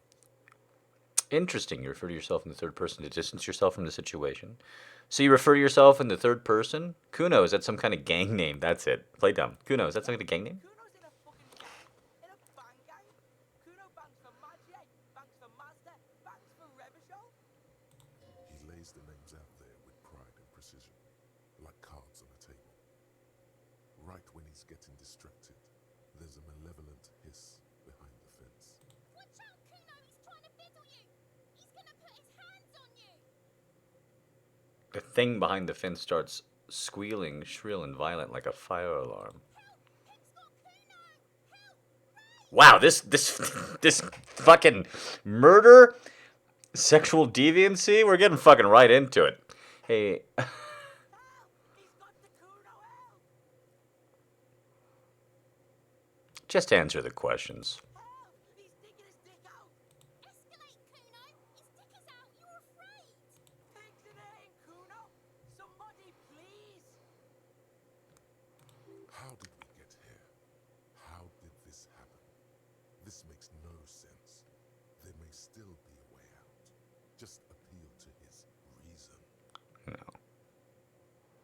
Logic, I'm sorry, but he's a 12-year-old high fucking bogan. That's not gonna work. We're gonna just ask if he's high right now. Help! Misters, help!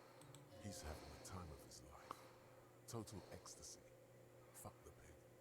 He's flashing, Kuno! He's showing his genitals! If you don't help Kuno now, it'll be too late! Fucking logical! Help! The logical pig is fiddling Kuno! No!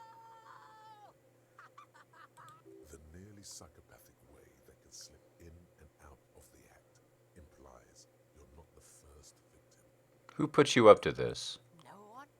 Kuno's doing this because he likes it, pig. This is where Kuno establishes dominance over you. Change your plan. You can't let that happen. It will make things harder down the line. You may end up missing crucial information. Help! The pig's gagging him! Kuno can't speak! Someone put you up to this. You put him up to this yourself when you decided to talk to him in the first place. Listen to your friend.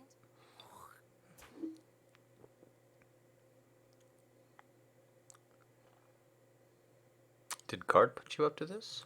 Kuno owns the fat ass. Help! The RCO is trying to fuck Kuno! Don't punch him, it's a bad idea. Look, For emphasis, a ghost is saying this. A shit-eating psychopathic ghost with an ace up his sleeve. I know you wanted to hit me. You got that I'm gonna fuck that Kuno up look. The Kuno's dad gets. The murder look. The rage look. Relax. He can't read your mind. He doesn't know you were thinking that. Yes, but I didn't act on it. It was just a fantasy. Let's play. Let's play. If I can't fucking out-psychopath a 12-year-old, that doesn't bode well for me. So let's play out-psychopath the 12-year-old. I'm gonna fuck that Kuno up. I'm gonna shut that shit down. You know what? You should've, because now you're nothing. You're a joke to Kuno. Kuno laughs at you. King Kuno! Backing up was a bad idea. Kuno turned you into his prison, bitch. You're gonna be in this shit with Kuno. No, you're not. We can just leave. Bitch, you're gonna be in this shit with Kuno forever. The pipo-headed critter doesn't let him finish. A peepo is a type of hat, by the way. Nice peepo. You don't talk to me about my fucking people. You don't know where I come from. You're just Kuno's bottom bitch. Whatever. I had some questions about the crime scene. Okay. Kuno is kind to his bitch. Ask your questions, but remember, Click, click, click, click. The body. What do you know about it? Oh no, the crime scene. You often play in this yard? right, pig? This is where Kuno plays with his little wooden choo-choo. What do you want with it? What's in the greenhouse? Dunno. Kipta's gardener used to work there. Kipt is a pejorative term used to describe people of South Seminese or Erie Uppergite descent. It used to be a common first name among the Erie Uppergites of Ilmarin. Not so much anymore. The gardener used to work there? Yeah, that's what Kuno said. She couldn't handle the heat, so she took off. Kuno can take it. Shit's nothing to Kuno. You mean the young woman by the whirling in rags, that gardener? Look, Kuno doesn't explain shit. Kuno just says shit. Ha! Alright, Kuno. What was she doing in the greenhouse in March anyway? What kind of gardening is done in March? I should ask her about that. Yes, it seems suspicious. You don't like things being like that. I sure don't. Suspicious. The ladder yours? No, it's not fucking Kuno's. It's ancient. Look at it. He thinks you're fucking fool, Kuno. He says you climbed the ladder up to your magic treehouse. Get the fuck out of here, pig. Kuno doesn't have a magic treehouse. Kuno, there's a stack of Eternite back there. That's just some shit roofing gimps left behind. Lazy dinks. He's hiding something. Are you hiding something? Pig, if Kuno was hiding something, it would be hidden. But it is not hidden, is it, sire? You picked up on it. You should examine the pile of roofing material again. I'll have questions later. Let's talk about something else. Kuno doesn't give a shit. The body. What do you know about it? Shitload, pig. What's your question? Don't tell the pig shit, Kuno. Kim, help me out here. What do we want to know? If I were to want to waste my time, which I do not, I would ask them who he is, how he got there, and the usual. The usual being, have you seen anything out of the ordinary? Or have you seen anything suspicious? Do you know how they got up there? We climbed. Kuno was busy down the road when that shit went down. So you didn't see it happen? You heard Kuno. Kuno wasn't even in Martinez. Kuno wasn't in Revachol. Kuno wasn't regional. Ah. The city's too large for him to have left. But he wasn't here either. So where was he? Oh, drama. I'm so glad for you. You didn't really leave the city. Where were you? Told you, pig bacon.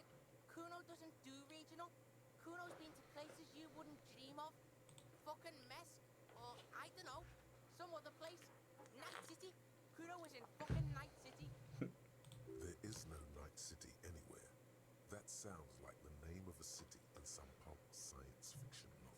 Where's Night City? Ah! My mouse. Come back. There you are. Kuno gives this info out on a need-to-know basis, and you don't need to know. Kuno didn't smoke the gimp, if that's what you meant. Thanks, Kuno. That's one name you can Yeah. now cross off the list. Do you know who he was? Kuno's fuck gimp.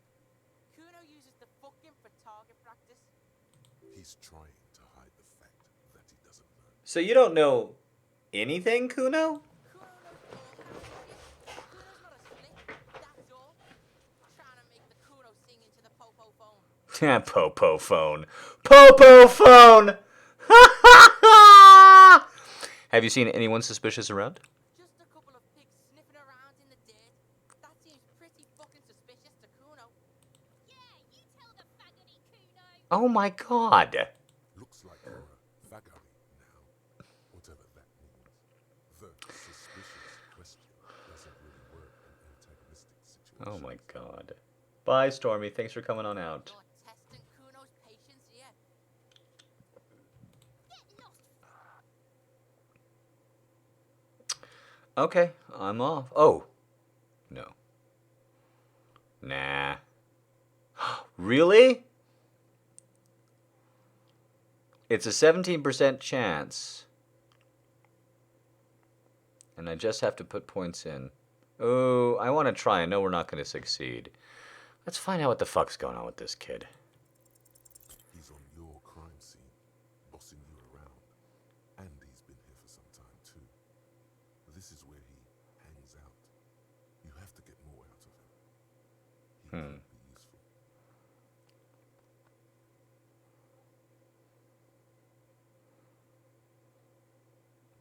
Hey, Kuno, you think you can turn down the Kuno for a moment? Let's talk like normal people. Kuno, trying to fuck at me. Trying to fuck. Kuno only gets higher. It's faster, faster, faster. Can't take the Kuno. Kuno gonna fuck you up. Normal is not what we got here. You've got to work with what you have for now. Okay, we'll leave. Kuno doesn't fucking care. All right. Can I actually talk to this little street fucking urchin too? I'm not gonna do it probably, but Kuno, the pig's getting pretty close to me. Come to snuff my shit out, I think. oh, maybe I will take one step closer. To go, Kuno. Pig's come to take me in. I'm going away for a long, long. What's going on there? Fuck are you trying to pull, pig? Child, converse with me. You there, behind the fence. Here we go. You don't want to fuck with me. I got my hands bloody. I'm not here, pig. You're not seeing this. You can still see the top of her hat from behind the fence.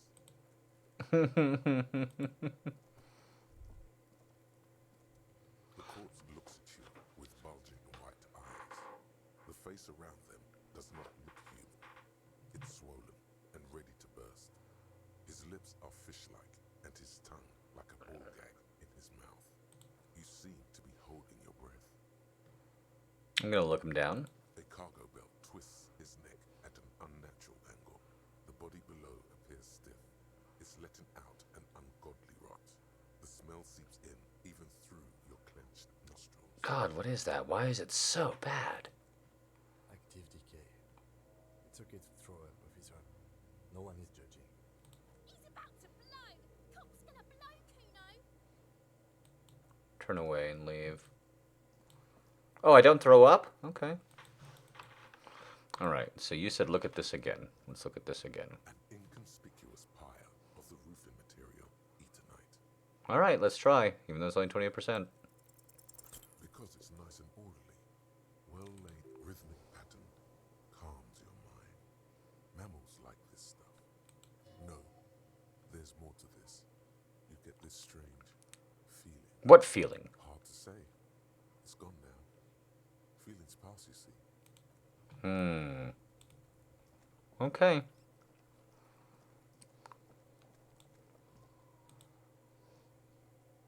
Yes?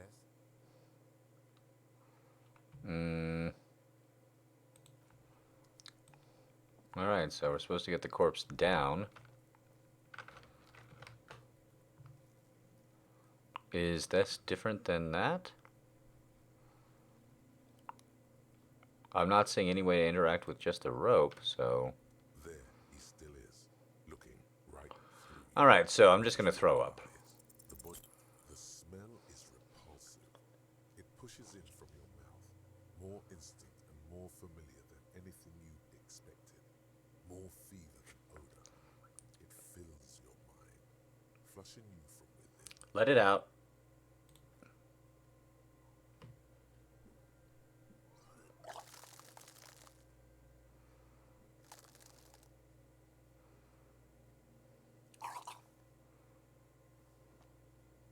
You feel a great force ringing from your stomach. Your body curls and pushes it out, burst by burst, until a pool of vomit lies under your feet, and your throat stings from the stomach acid. Fucking corpse.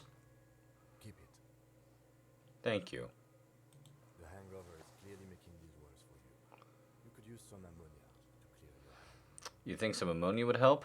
If you can handle the headache. Some officers use it to deal with cadaverine odor. Not you? I can't handle the headache. Where do I get ammonia from? There is fruit nearby, east of the hostel. They usually have a small apothecary. If they don't, there's a greenhouse here, and a gardener with a wheelbarrow on the corner of the whirling rags. If she works here, she might have something for the smell. Pretty clever. Okay, so I need the ammonia. Wow. So this guy's not gonna help me get the corpse down even though he doesn't need it? Alright, bro. I see we're partners in name only.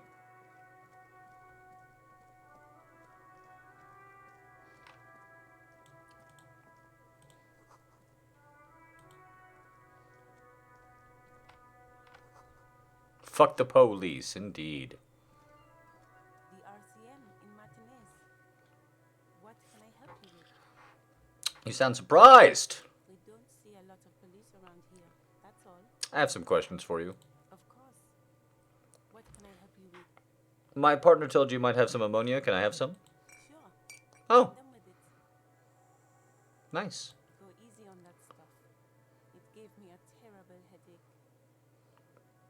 So, tell me, what exactly have you been doing in your greenhouse in March? Well, this might be the last snow we get. At least I hope so. Snow has nutrients in it. Helps everything green up in the spring. At least that's what my grandma always told me. Yes, think about the cute grandma, not the weird snow. The grandma is a bit too much. What nutrients? Squint your eyes and look at her intently. Yeah. Absolutely. Stop looking at her. Look around. What do you see? Ha! Visual calculus. The traffic jam, the plaza, the entrance to the yard.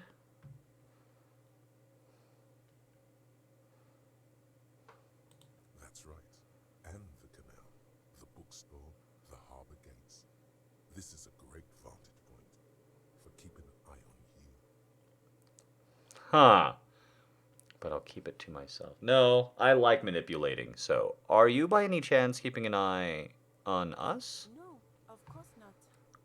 I don't understand what this is about. The kid did this, right? The red-haired rat? Can't say a sentence without or kipped. He's always giving me trouble. I was talking to him, yes. Maybe you shouldn't be. I mean, you do your job, but that kid is beyond help.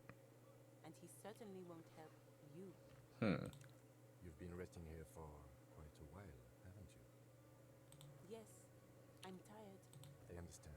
The RCM isn't welcome here, and the locals want to keep an eye on us. There's silence, the smallest of smiles. That's okay, Nils. Do what you have to do. I think we're done here. Let's go. I have to run. Of course. I won't hold you back. Her gloves. You get the feeling that you need them. You have a dead body to deal with after all. One more thing. Can I borrow your gloves? Sure, keep them. I have another pair. Huh.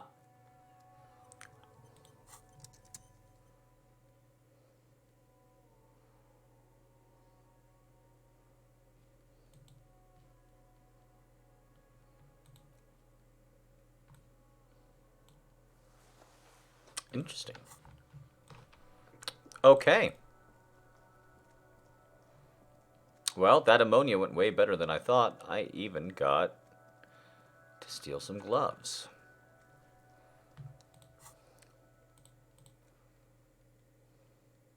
We probably just need it in our inventory. This game's been pretty great about this so far. There, Hello, Funny Bunny. Thank you for saying hello. Mwah.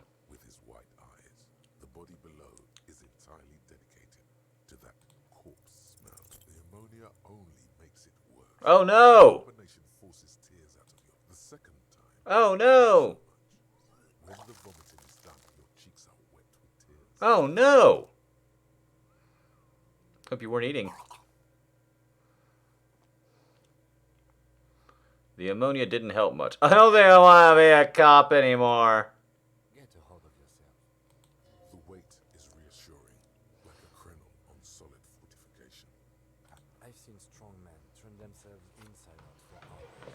You are facing death also. Alcohol withdrawal makes it considerably harder. Can we do something else? I think I want to solve something else now.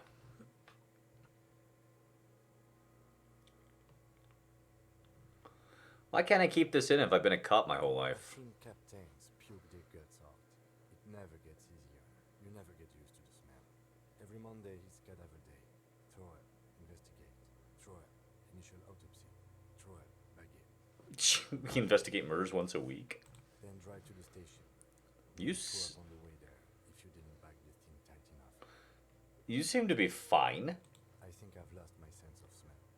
A white lie. Not being hungover.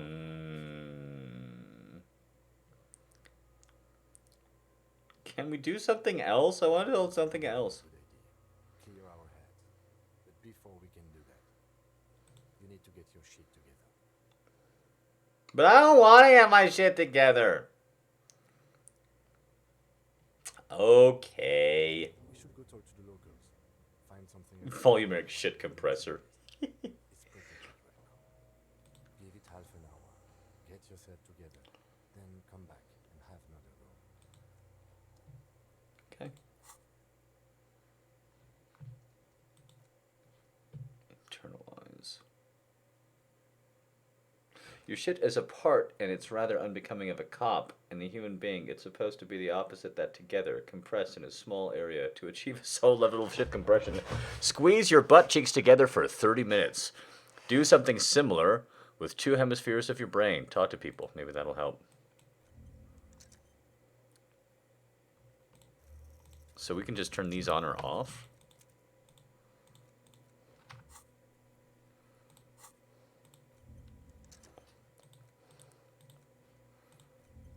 Interesting. To authority against men because I'm a feminist.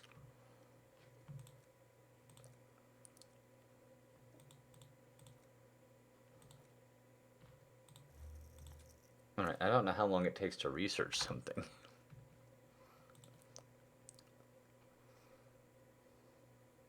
Damn. Alright, let's try and get our shit together first, and then we'll figure out how to be a feminist. That sounds like the order you should do it in real life, too.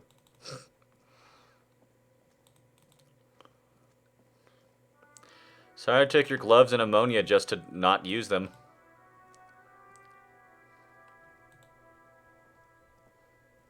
This Postnovatore mail collection box has been heavily vandalized with graffito. A closer inspection reveals 2 bullet holes in the front. Good memory. Good box. You get a little pat. The box seems happy. Good. As it should be.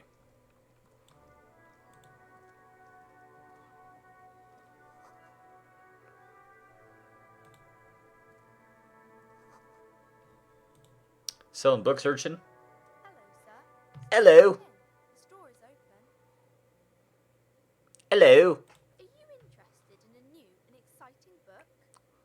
Is it okay if I ask you some questions, kiddo? Okay, sir. I'll try to answer any questions you have. I hope they're about books. What's your name? My name is Annette, sir.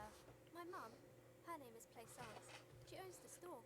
She's inside minding the register or organising the stock. Feel free to step in and browse our wares. And you're set out in the cold because... I'm signalling that the store is open. Otherwise, people might not know. They'd miss out on the crime, romance, and biographies of famous people. A sudden gush of wind turns the pages of the books on the counters. She covers her face, smiling. But she's cold. You're cold. Can I help in some way? Kind of you to offer, sir. What could you do to help her anyway? Such a good little trooper you are. I could help by brutally dismantling the free market. Oh, I wish. Fucking wish. Thank you, sir. I'm glad to help Mum out with the store. Yeah. Shouldn't you be in school or something? I do my studies at home at the moment. I have to help Mum keep this place running. Isn't school going to be more important than this? Mum says it's necessary to do both because it builds character. Mum says a proper worker is dutiful. That's how you get ahead in life. You succeed. How's business going? Mum says it's peachy. She was a little afraid at first. There's talk about this house being cursed. Behind her, the window has been boarded up. You sense the boards creaking, twisting for a second, and some kind of doubt in her tense shoulders. Cursed? In what way? Cursed in the way that makes them say that no business has ever really thrived here, sir. That they all go... Bankrupt? Exactly. But we've been doing fine so far. That sounds rather serious. I should probably look into this. We can go into the bookstore and ask about the case, but I don't see much more. Yes. Please do also look at our wares inside. The postcards and board games are there, sir. How does this curse manifest itself? It does not manifest itself. But Kim, the plasmic manifestations.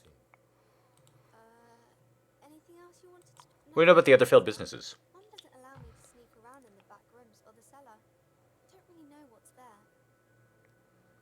Maybe I can tell you about some of our books instead. Yeah, tell me about the crime books, just in case. Is about murders or burglaries or things like that, and the work of a policeman or a private detective who's trying to solve a crime and catch the criminals. Wait, not crime fiction. I need to know what crime is. It's that bad. Points to my own head. Crime is what we were solving before this conversation began. Okay, I get it. Crime murders gets the peoples going. And it's kind of like a puzzle too. You can guess who the criminal is or how the good guys are going to catch him. I'm a policeman myself, by the way. You don't look much like a policeman. Huh. Well, what does a cop look like then? Didn't mean to offend, sir. Sorry, sir. It's just that you don't look like Dick Mullen. Used to exactly like Mullen, I decided to live a little. You know, nobody actually looks like the guy in the picture. Let's just substitute fantasy. Nope, I'm a raging feminist. I would never say that to a girl. It's not your body that's important in police work, anyway. It's your points to head. I'm insane, though. I'm totally crazy. Wow, look at that guy. I'll never be as good as Mullen. I used to look exactly like Mullen and decided to live a little. What's that mean? Oh, you know, cut loose, raise hell, blow off steam. Anyway, stay in school. And everything's better now, sir? I have no clue. Why is that? Look at me! I'm a hideous beast! I'm a failure of a cop! I'm a disgrace! I don't even know what crime is! A man can never be truly happy with who he is. You'll understand when he's older. A man can never be truly happy with who he is. Oh, okay. I shouldn't have said that thing about Dick Mullen. Yeah. I actually had other questions. Books, maybe? Okay, see you around. Hey, kid. Hey, Mom, you need to let your kid be in fucking school. Let's talk. Oh, this is its own cell and everything? Okay, interesting. Guys, we don't even know what the crime is, just that we have a body. This might be a long game for me to play through. Hi. I hear you have a curse. Welcome to Crime, Romance, and Biographies of Famous People. My name is Plaisance. Be welcome, and please take responsibility for the energy you bring into this space. A golden pendant hangs around the woman's neck in the shape of what looks like a tiny fish head trapped in amber. I can just shake her down for money immediately. A curious pendant. Oh yes, helps to have an anchor in these times. She narrows her eyes at me as well. So you're the owner of this store? I am the proudest owner of our little shop of culture. She has fine-tuned her voice to find the most welcoming approach for attracting new customers. The girl outside mentioned that this place is cursed. Cursed? Who said that? Annette? I will have a word with her. This place is not cursed. It has a robustly magnetic energy. Good for commercial activity. My business is thriving, sir. What in God's name is she talking about? I feel like it's thriving. Feels ghostly. Your daughter's the one standing outside, right? Annette, yes, my daughter. I hope she wasn't slacking off again with her nose in science fiction. Tell me, was she at her post doing her job like a proper girl? Yes, of course. Wonderful. Did you talk to her? Yeah. Great. On a scale of 1 to 10, how compelled Oh my God. were you to buy books after talking with her? Her opinion of her daughter depends on how well she lured you into the store. Oh, 10. She's very polite and helpful. My precious, her dedication brings joy to my heart. If you have children, I hope they turn out as great as my Annette. The way you're handling her strikes me strong. No. Annette is quite the trooper. She's a great value add. Ooh, that's going to speak to her. Yeah. Annette is quite the trooper. She's quite a value As a add. young girl should be. With the proper attitude, she'll have a bright financial future. The woman before you scans the store, her shoulders rigid and tense. Every now and then, she nudges her glasses. What if I want to buy a book? Then why are you talking to me? Everything is on the shelves to browse. Don't you feel compelled to buy anything? So what types of books do you have? Everything is Oops. on the shelves. Take a look yourself. The shelves compel you, don't they? She's attempting to mentally direct you towards the shelves. She only wants you to buy the goods. She doesn't care about the books. Do you even know what books you have for sale? Truth be told, not really. My sister brings in most of the goods. I'm sure it's all very literary stuff with well-written prose, but you don't learn about the important things in life from fabricated stories. Where do you learn about the important things then? The truth is available if you just know where to look, and you have to open and free your mind to understand. All right then. I'll look She around. smiles and nods, seemingly relieved. Farewell for now, book peddler.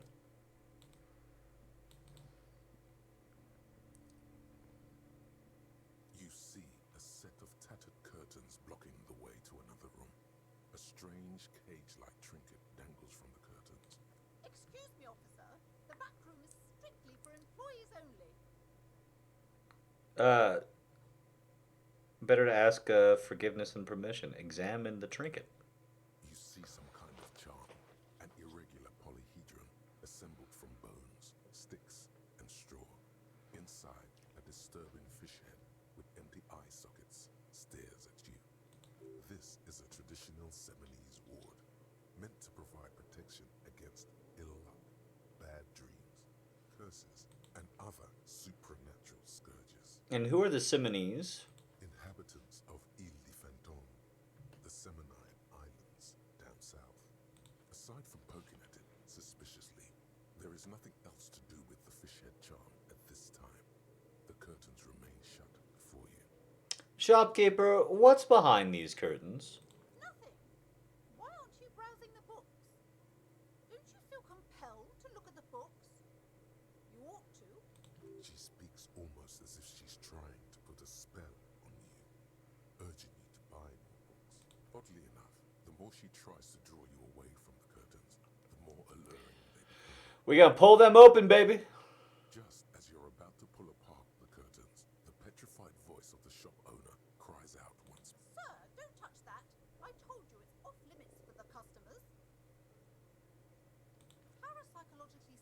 we're done if you decide to open them. I won't be held responsible for the consequences. What? It's too dangerous. Ma'am, this is different. I'm a police officer. You need to get in there now. But I sense this place is calling for me. I must have escaped beyond the threshold. Is this about the curse? Why are you afraid? No, it's just a storeroom for the employees. I told you. Now please step away from the curtains. Ma'am, this is different. I'm a police officer. I need to get in there. But I sense this place is calling for me. I must have escaped beyond the threshold. My God, even more reasons not to mess with the curtains. Just step away, dear sir. Fuck it. We're going in. No, please just talk to me, officer. Come here. Talking is always good. Yeah, okay. There is something mysterious about the curtains. Be careful. The curtains, tattered with age and covered in dust, hang before you, as if taunting you. Okay, let's talk to her. Let's talk about this volumetric shit compressor. Volumetric shit compressor. Okay. Bizarre scientific news from Revachol West today, where a police officer's shit has been observed at a pressure of around 495 gigadecimals. Metallic hydrogen levels of shit togetherness were thought to be official. It remains to be seen how long the shit singularity. Hey, Kelly, good to see you. I guess I got my shit together. All right.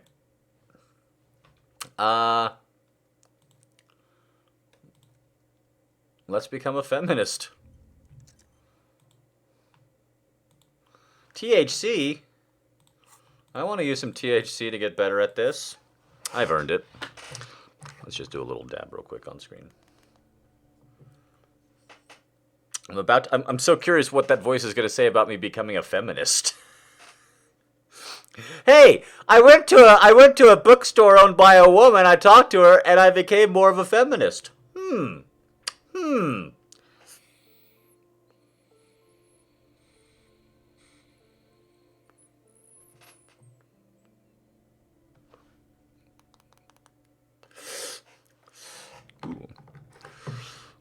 New dab technology gets you higher and faster.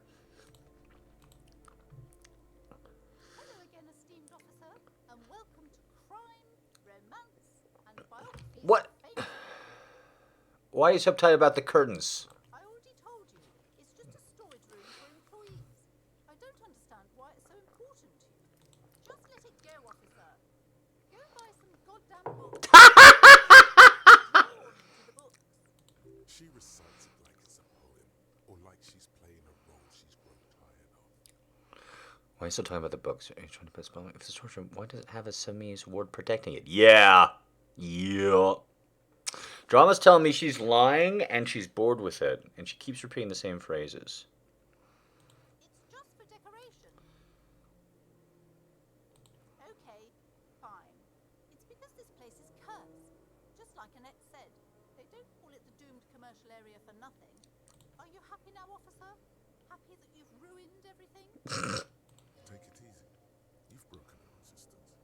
Pushing her further would gain nothing.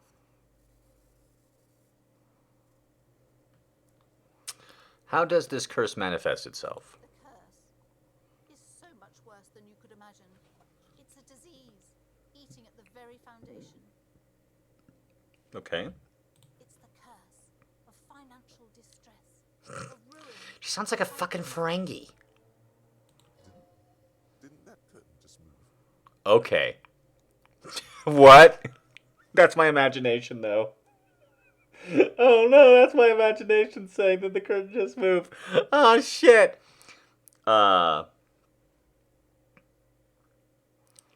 Annette mentioned that the previous tenants have experienced some financial troubles. Not just that, officer.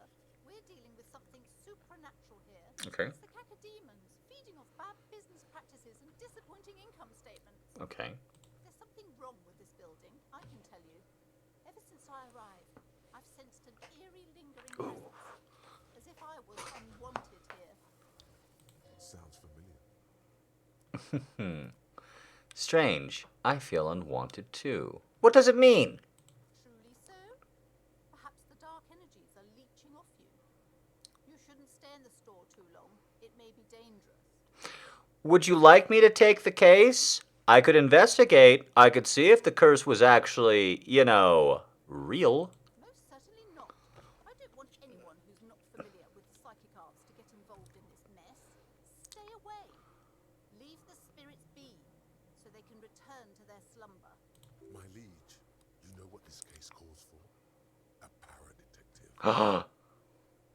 I am a paradetective. Excuse me, I am from the doomed commercial area. Slither up to her, you silver-tongued. Hee hee hee! Show her world-class perfidy. This game is dope! Wait, what I don't want is to lie. Oh, no, ma'am, I've come here to help. I've handled paranormal situations before. Are you sure? Don't think I haven't seen charlatans before. I sensed the psychic emanations from afar. The sleeper beyond calls out. I have returned from the void. A paradetective from a long line. Ooh, those are both good. I sensed the psychic emanations from afar. The sleeper beyond calls out. I'm not sure I can trust your claims. Honestly. The lieutenant keeps his usual stony. Go ahead then. Rock her world, he thinks. I'll compose some notes. I admit I've had my share of drinks, but only because the spectral realm is parapsychologically taxing. Have you ever tried to argue with a spirit? They literally have nothing better to do. How do you know all this? Here we go, says listen to this little psychopathic manipulator in the back of my head as my patron. I'm so glad I selected him as my patron skill. Listen to this asshole. He's so dope. He loves it. He's getting off on advising me. The other voices are like, don't do that. This guy's all like, yeah, fool. I love lying. We lie. We're liars. I am the Void Remnant. I have the powers to de-bad all the bad. Wow, that's such... If House was an exorcist, he would say something like that. I am the Void Revenant. I have the powers to de-bad all the bad energies. Oh, these are two great choices. I don't know which to choose.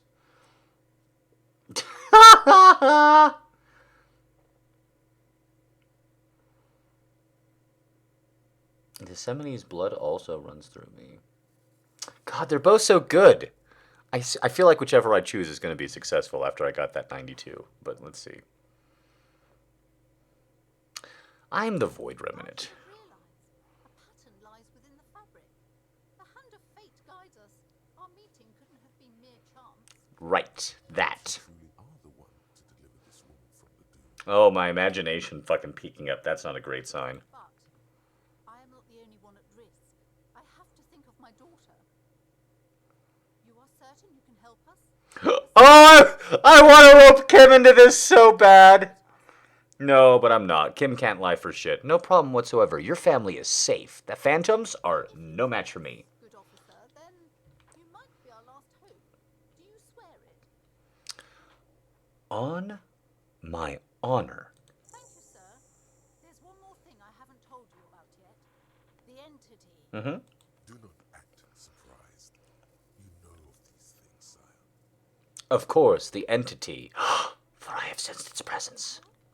The entity takes the form of a woman, a witch probably. I've suspected that she must be connected to the curse ever since I first saw her. Did you know that she lives inside the chimney? Chimney. The passage between heaven and hell. Of course. That chimney is part of the building's central furnace, and it's enormous. She has barricaded herself behind some metal security curtain. What? God knows what she's doing there. Some unnatural magic, I assume. You should go find the entity and ask what happened to all the companies in the building. What is the source of this curse? Here's the key to the warded door behind the curtains. return to me after you've looked round. I'm quite anxious to know what she has to say about the curse. Unbelievable darkness and ruin. What you discover? Probably just some office space. Don't be scared. Hey, Kim, do you think I got my shit together after seeing that conversation? Remember a half hour ago when you asked me to get my shit together? And I said I got my shit together? And then I just snowed a woman into thinking that I'm a psychic detective? Do you think my shit's together now, dude? You gonna vouch for me at Precinct 51 when you get fucking done with this shit, huh? See a set of tattered curtains blocking the way to another room. A strange cage-like trinket dangles from the curtains. You see a dimly lit room full of dusty furniture and trash. A doorway stands in the back, covered in dozens of scary little Sebanese wards. Your shadow looming over it like an omen. It's curtains, baby.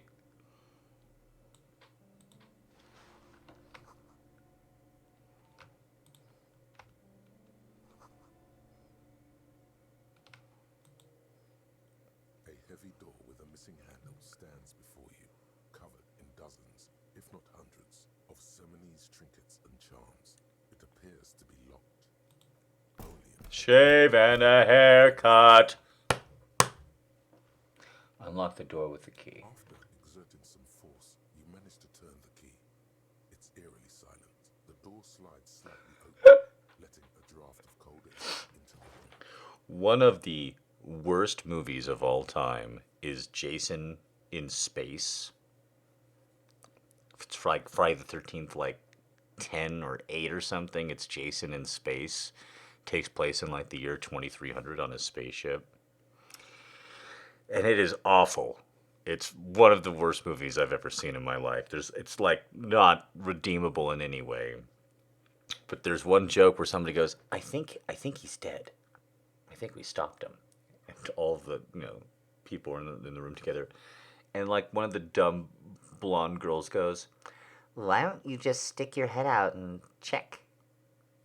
And it's legitimately such a hilarious fucking line to me because it's like, well, she might be dumb, but at least she's not as dumb as you are, dudes. Like,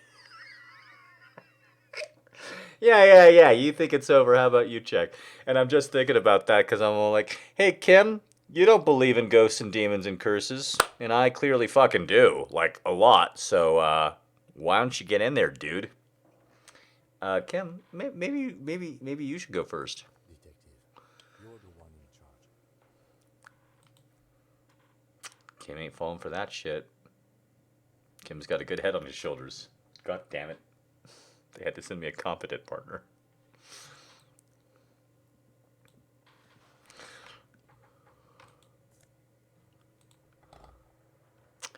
Ooh, a shot put ball. Oh, do you want to talk? What is this place? It's an adventure! I don't know, it looks like a gym to me, dude. Yes, but no one's been here in ages. Listen, people have a lot going on. I doubt the electricity still works. We should find a flashlight if we want to go on. There should be one on Makinema. An eerie feeling rises in your chest. What if there's a reason why no one's been here for ages? Yes, because it's closed. No need to look for supernatural explanations while a banal one will do. Now, let's go get the flashlight. Did you just say something about anal? Excuse me, I have to pretend I can lift this. A barbell lies on the floor. In 60 kilograms, your triceps hum at the sight of these weights. Show the world there are no collars on the barbell. This is a safety hazard. Why does it feel so familiar? Okay, guys, settle down. Settle down. Jesus Christ, this is like an actual conversation I have with myself when I want to work out. Come on. Jeez, one at a time, assholes. Like, let's just focus on what's happening a little bit by little bit. Look, Kim, it's a trap. There are no collars on the barbell. You're right. The weights may fall off. Better not touch it then.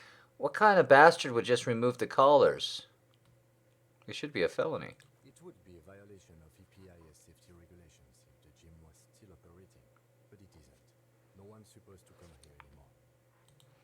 Is this familiar because I'm a weightlifter? No, it's not that. It's the stale smell of rubber, the squeaky sound of sneakers, your bruised knee against the mat, and the whistle. Then the feeling is gone. I was a wrestler. It's just a memory. I don't know, I can't lift that shit. I'm not gonna try and throw my fucking back out.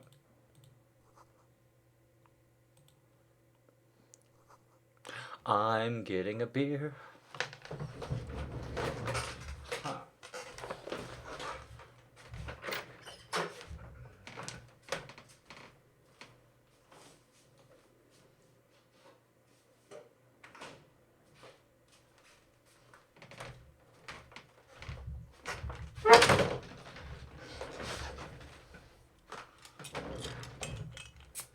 Ooh.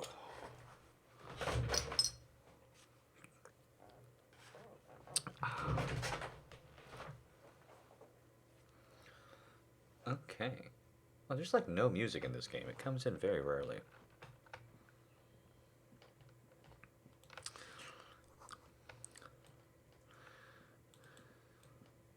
Oh, so we can explore without the flashlight. Oh, you want to talk some more? It's dark. This would be a lot easier with a flashlight. I've got one in the kinema's toolbox. We should go back for it before we continue. All right, all right, all right. Really are being a wet blanket. What if I want to fight a ghost in the dark with no physical ability and hungover?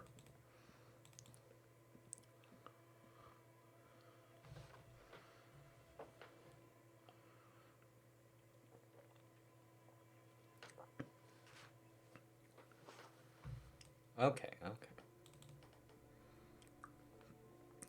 You're really gonna make me go all the way back out, huh? Find your shitty little car.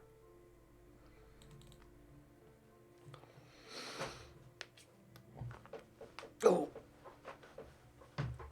Oh, yeah. Hmm.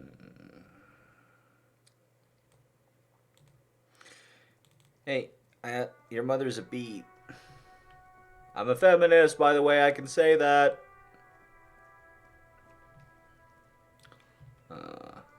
Is this your car? Before you stands a motor carriage. The bodywork is covered in blue and white livery, bearing the number 57. Gonna go with a yes. Vapor emanates from the large engine on the back of the vehicle. It hasn't had time to cool off yet.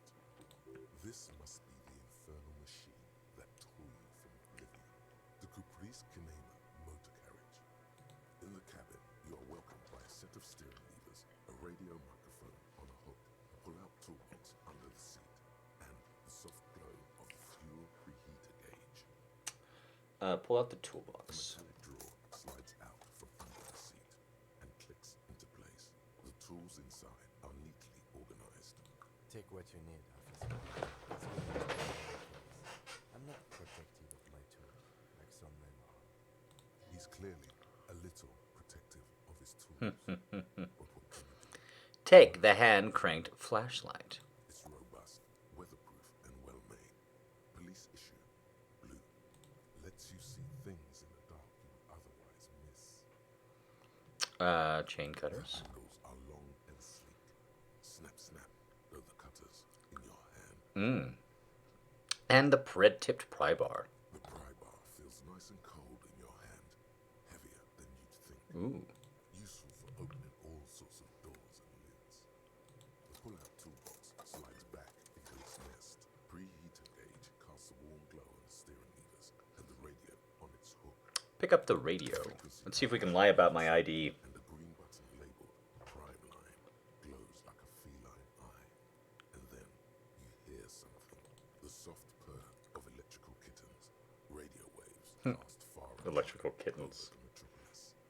A woman's voice greets you through the static. This is Precinct 57. Hello, Lieutenant. How may I assist you? Hello, Alice. Please assist our colleague from the 41st precinct here. I'm putting him on. Come in, Delta 10. This is Firewalker. Copy. This is Officer Alice Demetri, Precinct 57. How may I assist you? I need you to connect me to a civilian, Sylvie. She may have reported a murder. Of course. Hello, Sarah. Nice to meet you. Kim, didn't Gart give you Sylvie's number? Yes, hold on. Her number is 005. Oh, I get to intimidate a witness? Before beating up a ghost? Dope. Received. Hold on, officer. Wait patiently. Ah, start matching, start slapping my thighs in a marching rhythm. That's who I am. Give it a minute. She might be busy.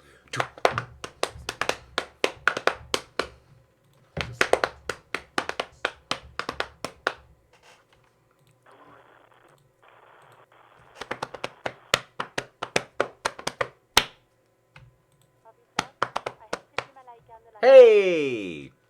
Yes, hello? Hello, this is the police calling. I have some questions for you about our last days at work. Oh, right.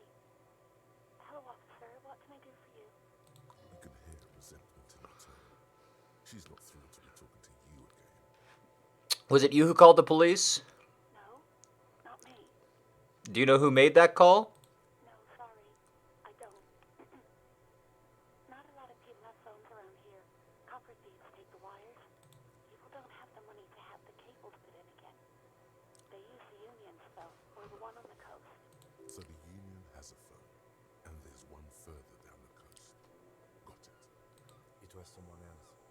We'll find them sooner or later, officer. It just might take a while. Why didn't you call? Did a corpse behind your workplace bother you? What? Of course it bothered me. But I thought the Union already knew about the corpse. What does the union have to do with anything? No one calls the police. The Union would get angry.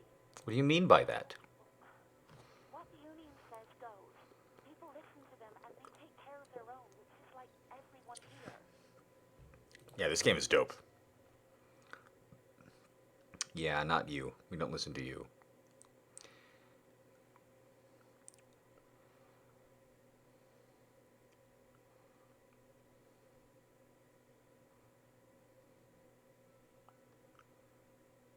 Well, if nobody calls the cops, then pushing her has no value. That's what authority wants me to do. Fuck authority. Wait, Kim, is she speaking truth? Legally, no. In reality, yes. Martinez is de facto police by the Dock Workers Union. Words are not necessary to feel the lieutenant's discontent for the situation. Looks like there's a limit to my authority then. I didn't think I'd be saying that out loud. I thought I was saying that to me. Okay. Tell me exactly. No, we're gonna have to back off. I don't think pushing her is good. Yeah, go on. Why'd you quit your job? You mean why did I leave the bar? Honestly, I'm not really comfortable. Manipulative psychopath. Am I gonna bring up her boss? Okay, did you leave because... Yeah, I am. Manipulative psychopath! Did you leave because of guts? No, why would you even think that? You told me I asked you out. Are you saying it didn't happen? Oh, see, I'm not a feminist yet. I don't have a feminist icon here. There's no hot pink icon to denote that it's female thinking as opposed to normal thinking.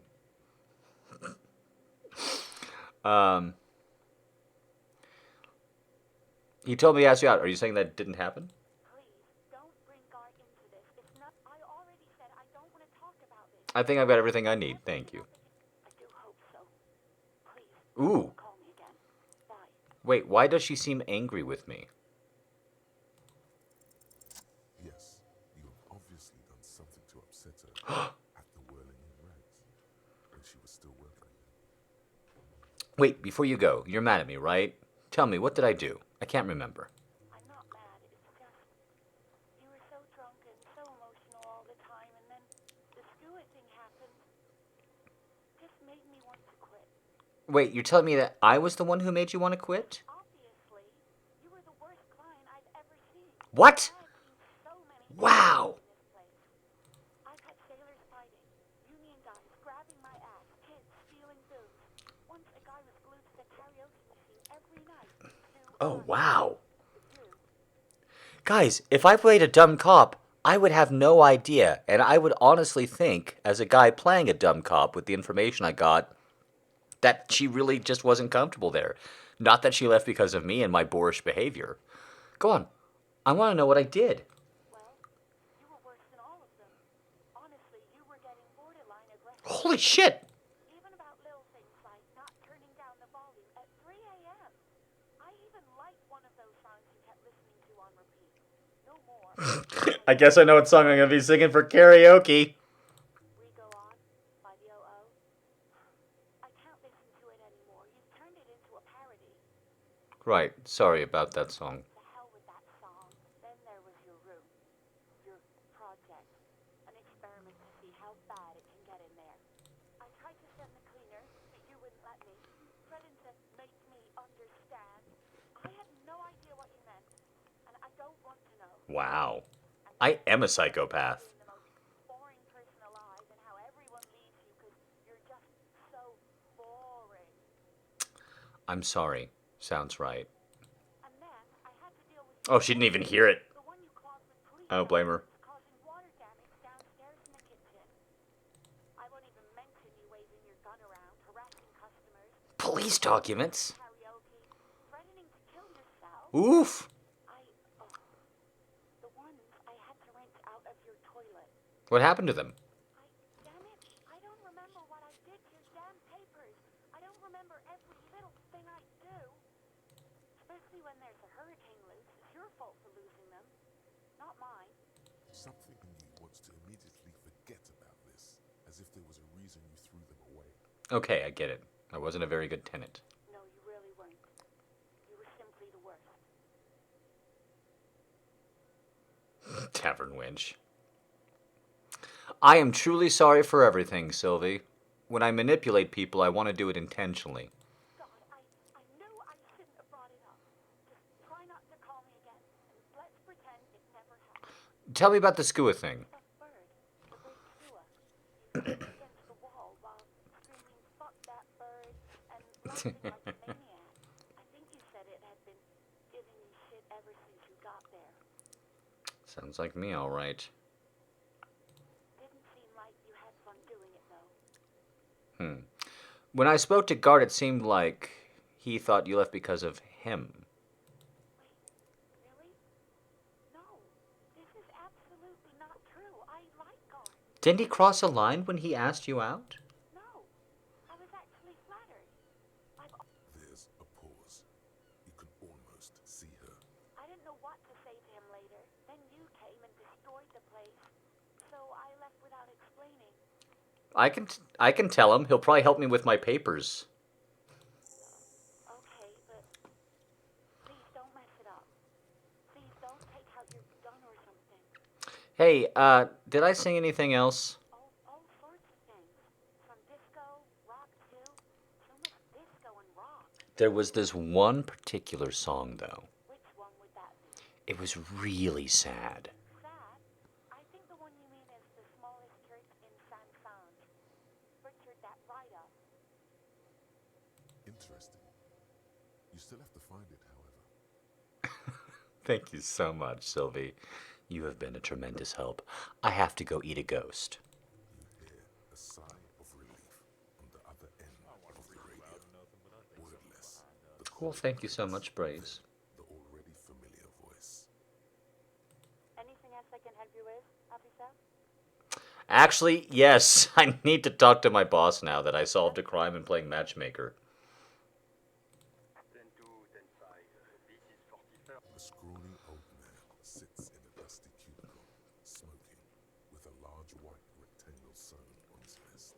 In front of him is a box-shaped apparatus with an array of wires and antennas.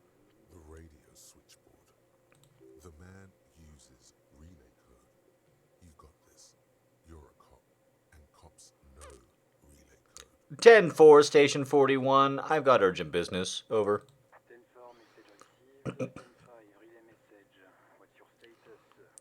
Just reporting in. Over. I'm in dire need of financial assistance. No, I need to report the badge first. I need to report my badge is missing. But you said My badge, I can't find it anywhere. Basically, it's gone. 10-4, message received.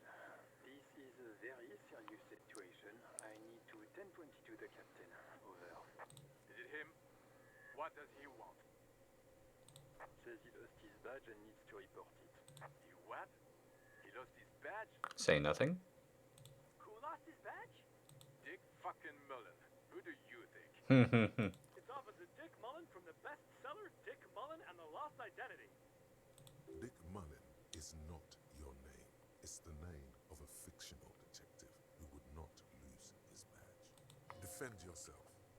Immediately. They're laughing at you. Aha, officer, I lost his badge. It's never happened before. He says this has probably happened to other policemen before him and laughs sarcastically. Oh goddammit. Is he fucking kidding? The whole station's gonna be dicked for this. Satellite Officer Wickmar is wondering if you might be joking and adds that this tarnishes the station. Over. Mullen dicked us. Can we just move on? I want to report and be done with it. 10-4, I hear you, officer. I'm just going to make a note here that you are in pursuit of your misplaced badge. Over. Fuck this. Ah, I could have just kept lying, huh? Alright. Got to hear this. Now Kim's gonna know. His badge. What's going on? Super Copy lost his badge. He lost his what now? His badge. He lost his goddamn fucking badge.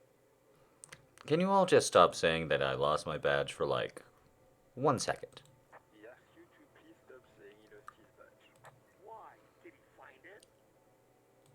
Sergeant Orson was wondering if you... You don't have a comeback. Sorry. Oof. Think like this. Say nothing. He's not replying. Looks like he's still looking for it. Enough of this. I have other things. 10-9, New heights even for... ask him. Ask him. Sergeant Orson wants to... Check your pockets. Check your...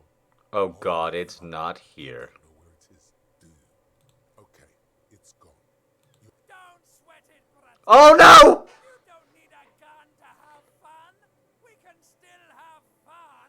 It's not all over. It's not good when the necktie fucking just starts clamoring in unexpectedly. 10-9, coming officer. You get my question? We were wondering about your gun. Over. I'm a psychopath. I'm a manipulator. Fuck you, I have my gun right here. Lying over the phone, it's easy. Just say it like it's the truth. And then it becomes it. No, of course not. I didn't lose my fucking gun. He says he didn't. Thank God for that. That would have been a nightmare. I don't even want to imagine the poor prick who has to relay that kind of news. Losing his badge is bad enough. We're all glad to hear you've not lost your gun, officer. You need further assistance. Yeah, actually, I could use some fucking money. 10-4, I hear you. What does he want now? He's asking for money. Is he fucking kidding? I don't think he is. Don't give that asshole anything. Right. That's a negative on the additional sounds. It is paramount to my investigation that you grant me more money. He says it's important to the case. He isn't getting a red cent. You can tell him that. Request denied, sir. Over. I heard you. No funds. Anything else? 10-10. Roger that. 10-10. 18 kilometers to the south, in the 41st Precinct's relay booth, a small crowd has gathered around Communication Officer Jules Oldboy Pidier, around a dozen cops. The small room is filled with cigarette smoke, abuzz with laughter, when Officer Judith Minnow enters. Her left arm is in bandages, and her hair trimmed short. What is going on here? Did something happen? What happened is my partner made contact, and it's not good. He's lost his badge. He seemed confused, delirious even. Mac, the torso, is finger fucking his fist, laughing closely, and apparently telling some dirty story to his partner, Chester McLean, near the entrance. Yeah, Mullen was fucked, alright. Sounded fucking drunk to me. Yeah, Black's right. This was some gnarly shit there. I mean, before he started begging for money, it was... Enough!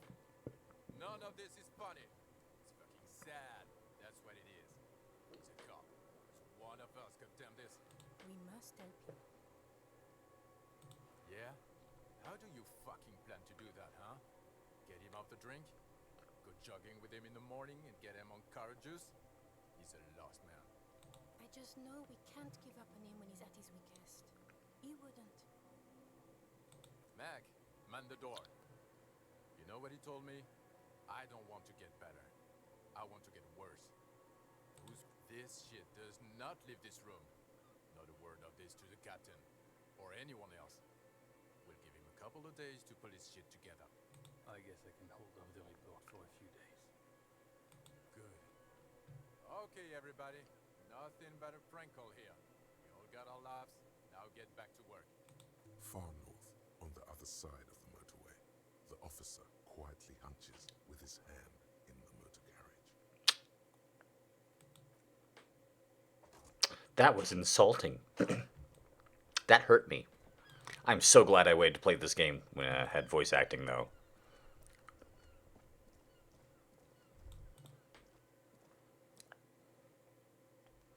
I want to eat a ghost. What? I'm going to eat a ghost with my mind? I am. So you eat ghosts with your noggin. Think I can lie a ghost to death? We're gonna fucking find out. Hey, ghost. You're not real. What?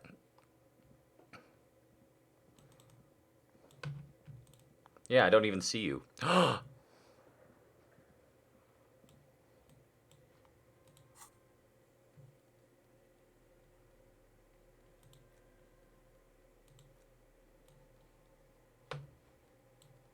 Well, how do I use it?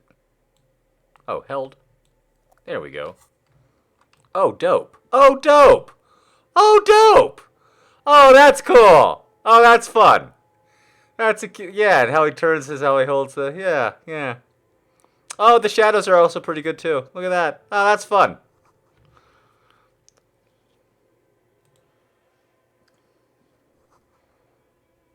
Demojon. A demon John. A demijon. A demogen. I don't know that word. Is that a real word?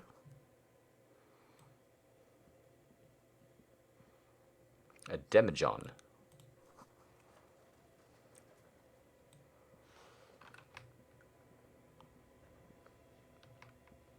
Oh, is this the same hallway? Okay, okay.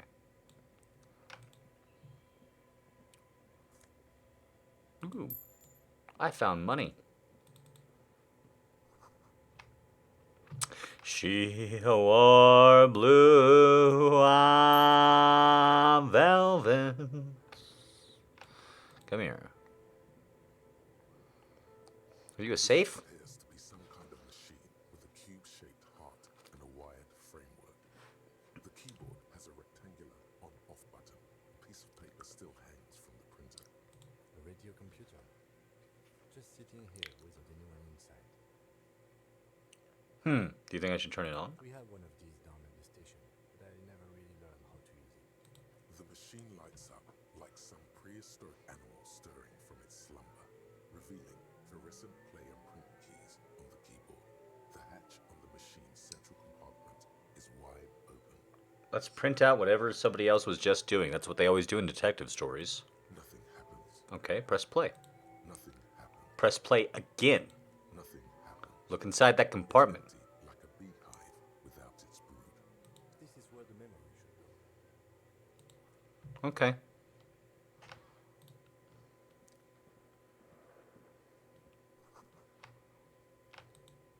Oh, shit. No, I need to go back to that cell immediately. Let's turn right back around.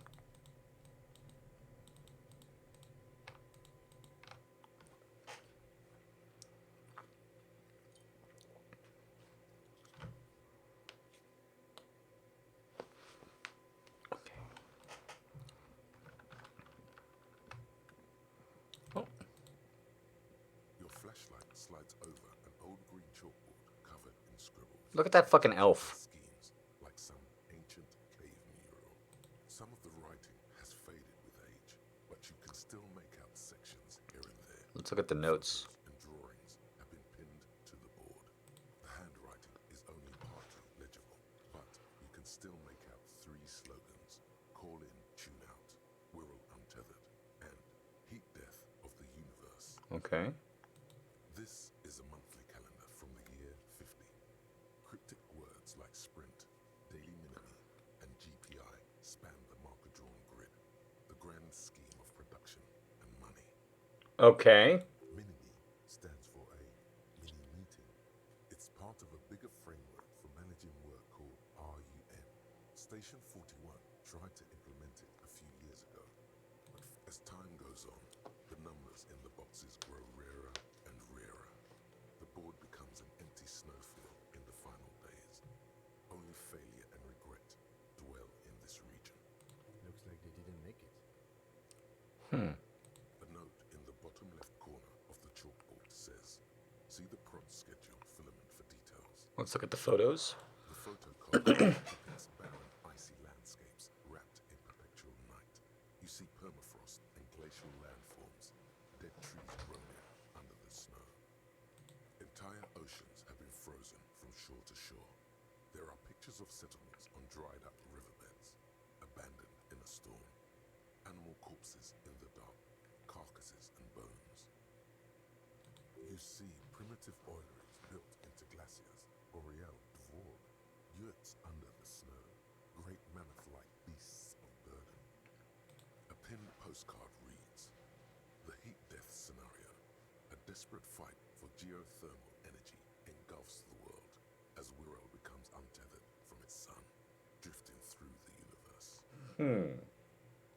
These lithe, pointy-eared creatures appear to be different types of Welkins. You make out autumnal Campbell Welkins casting wax-based magic.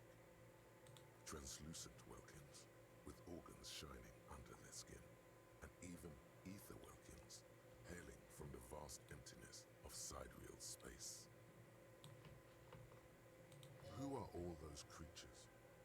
Fantasies of a tortured, feverish mind? You should adopt one of those Wilkins as your persona. No longer a man, but a Wilkin. Is that what you're saying, Mr. Lying? One of the Wilkins, towering among the rest, appears to be different, however. Let us examine it. It's Vara Hamira, a high Wilkin, his face white and scarred like cracked marble. This is clearly a Wilkin supremacist. I found a Welkin Nazi on my first day of meeting these assholes. All right. The Haldor, the Tawar, the humans, and even headless men, all of them purged. Imagine a world filled only with Welkin, Green Welkin, Dread Welkin, and the High Welkin to rule them all. An inordinate amount of time has gone into drawing these little Welkin creatures. One of them is a Welkin supremacist. Political community. That one has a great beard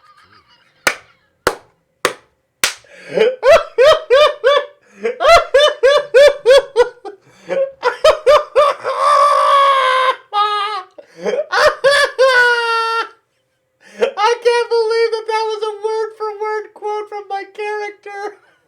The whisper and everything. That was so perfect. Can you imagine being dragged from a corpse at a crime scene into this, being lied to about the badge and everything? And then he's like super fucking into this curse and like these little elves on the board and everything. He's all like, dude, one of them's a Nazi though.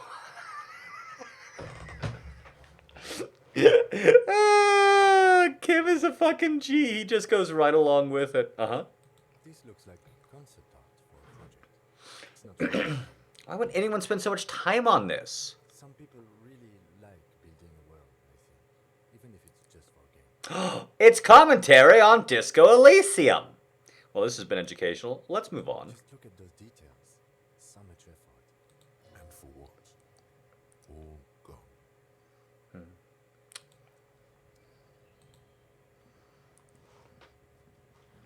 This old fireplace is covered in lines drawn in blue and red marker, the mesh spreading over the stone like vessels on alabaster skin. It looks ghostly and strangely ancient. A diagram for summoning some time-forgotten being. The symbols seem very esoteric. The whole thing resembles Kadran mosaic tiles. Very pedantic. How do I know what Kendrick mosaic tiles are supposed to look like? History classes, students with their textbooks open, studying the roots of our civilization. Those aquarelle blue tiles looked beautiful in the sun. What am I looking at? Radio frequencies, it seems. UKV 123.6, UKV 123.7, UKV 123.9. Some written notes, too. Sparse and cryptic. Radio frequencies for what? Unclear. It looks like a cardiovascular system split into veins and capillaries. Very advanced. So we're dealing with something medical here. I think so. The web is comprised of radio stations, all lead back to one red heart, titled the Game Master Frequency. A note says, this one can listen in on any station it wants. If it's a game, who's playing? Whoever decides to call in to a call-in station, it looks like. All of this is gone, left unrealized. There's no way a little basement studio working here could pull My God. It's as if the less money they had, the more ambitious their project became. The schedule. I know doom when I see it. The company was running out of funding. What else? Squint at the lines. Nothing. It's just lines on marble. An echo from times long gone. No one has used the fireplace in ages. Very interesting. So all of that meant nothing? Okay. What do you think is going on with that computer, chalkboard, and fireplace? It's just a failed business. The only question is, what the hell were they making? Yes, that is the question. It looks like one of those popular pen and paper role-playing games. Only these people were trying to automate it, make it work on radio computers. Utter madness, he thinks, as a compliment.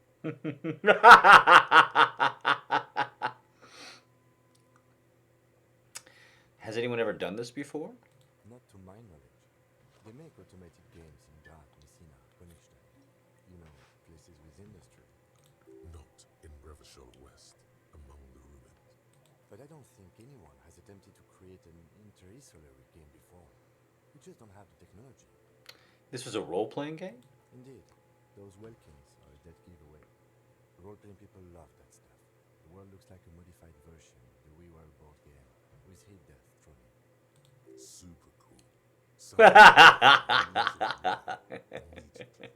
This game is too good to be left unfinished. What were they planning to do with that? Some call-in stations. None of the players have to be physically present. Anyone in the world can participate in the game, as long as they have a two-way radio. Then there's the Game Master Frequency that listens in on the smaller call-in stations. I think that was supposed to coordinate the stories, functioning as a master of ceremonies of sorts. What do you think happened to the company? No idea. They stopped filling out the schedule on the chalkboard. Wow. Indeed, it's ambitious and untethered from reality, but...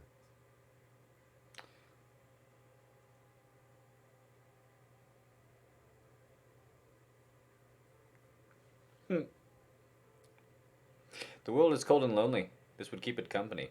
I want to finish it. It's too late for that, I'm afraid. Okay, let's keep moving.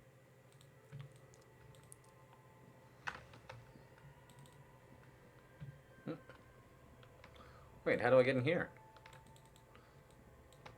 Ah. That's how.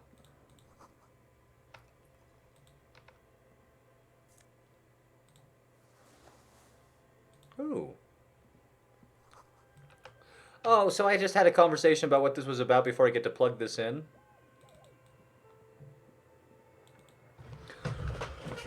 I don't know, man. That does... On the cube, like a smooth draw, the filament slides into place. A bar of fabric right above the keyboard starts producing a soft hum.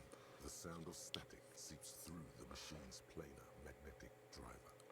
Have you stirred the ghost of the doomed commercial area from its rest? Could this be its dismembered heart beginning to flutter?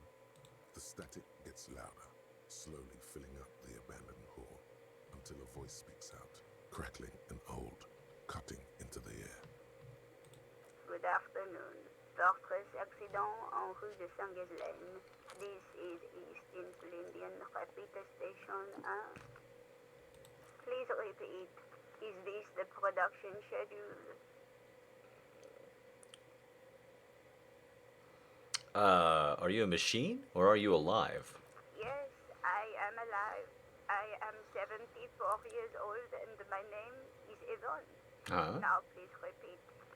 Is this the production schedule? She repeats passwords. Programming people are all paranoid.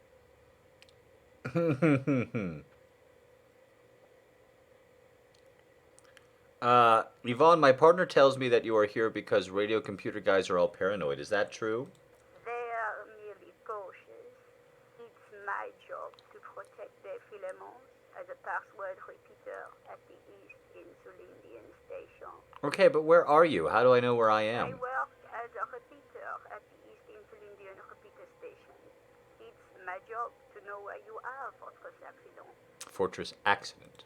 As for me, well, I am sitting in my cubicle, surrounded by a wall of radios. Doesn't it get lonely, sitting there all by herself? Doesn't it get lonely, this job? Lonely? Why would it get lonely? I get to talk to people all day.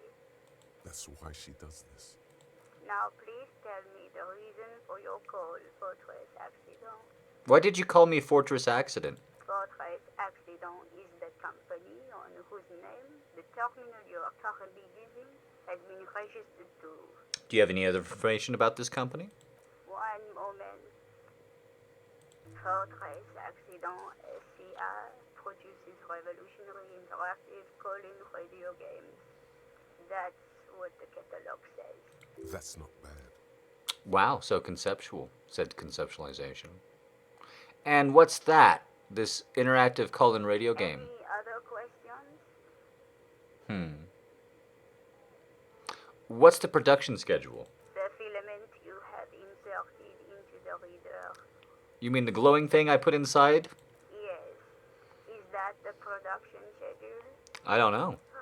If you are unsure, could you please take a look? How do I do that? Open the hatch on the compartment. Don't touch the wires. A current is running through it, but the core is safe. There's a filament inside. It's called production schedule? Good. Please repeat the password. Password? Of course it would have a password. That's why there's a human administrator involved. You should ask her for her hints. A password? I'm really bad at passwords. Is there like a hint for the security word? A hint system is not part of the protocol for repeater stations. Is it my birthday? No. I don't know the password. Received. I will register this login attempt. Don't worry. Passwords have a way. Fortress Accident. Is there anything else I can do for you today? That's all for now. Thank you, and goodbye. Tiles on the cube are still smoldering, casting the framework in a soft glow. The filament slides out of its glowing Just in nest. case somebody's still here. I'm going to take that with me. All right, now we get to go up here. An iron safety curtain curves before your eyes, folded like a bellows. It covers half the room, blocking the way into a colossal industrial chimney. This must be where the entity lives. Oh, shit! What an odd thing to do. Nothing happens. Still nothing. Oh, no.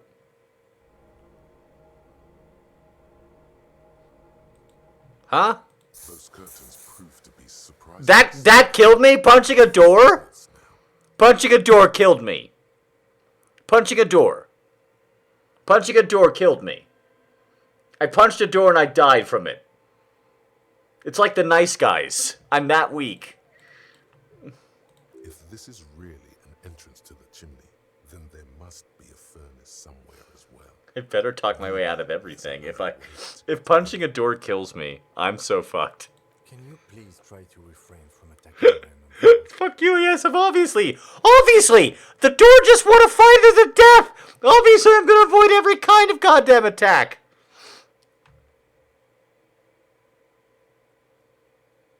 I can try. Blow on my hand.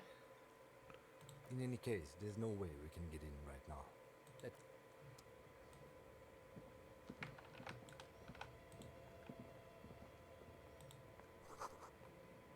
Shoes and a puddle of melting snow. So someone's going in and out.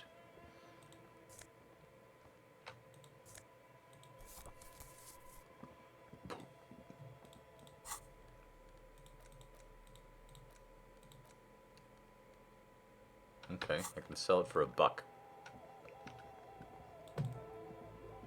So I can't get in to talk to the entity? Then what's this? Oh my god. I just talked to one street urchin in front of one bookstore, and I'm on, like, how many levels of this subquest now?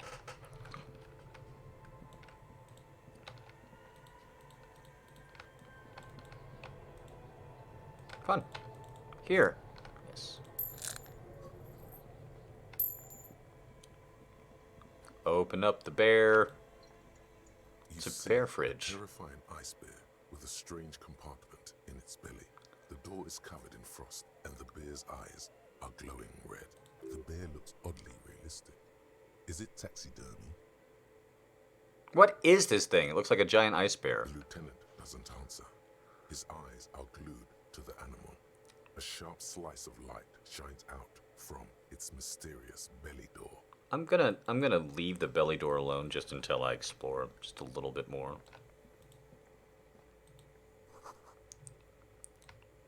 Okay.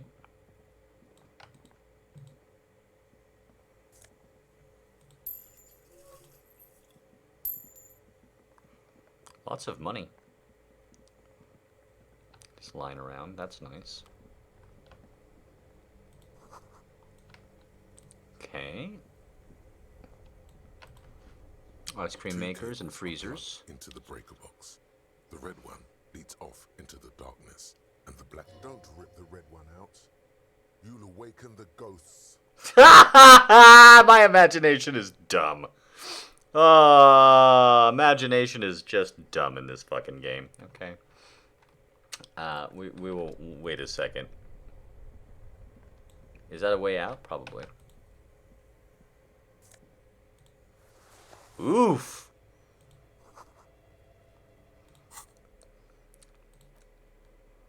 Drama. Fuck yeah, baby.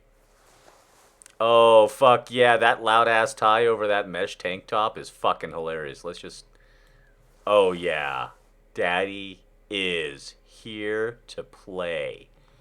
Fuck yeah. Look at that. With the tie on and everything. Because we're not losing that tie dialogue. Oh, that is a very dramatic outfit. Fuck yeah.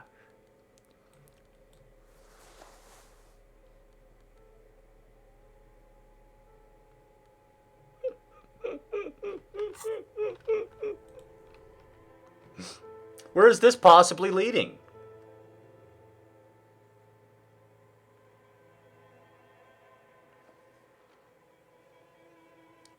Oh, could I use the pry bar? Oh. Oh, shit.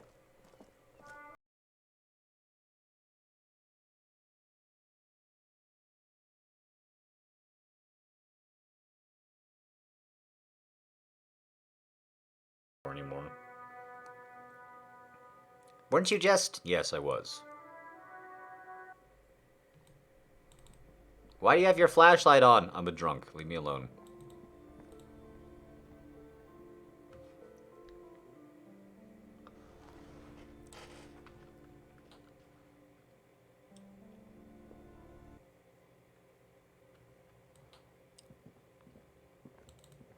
Pry, little pry bar, pry.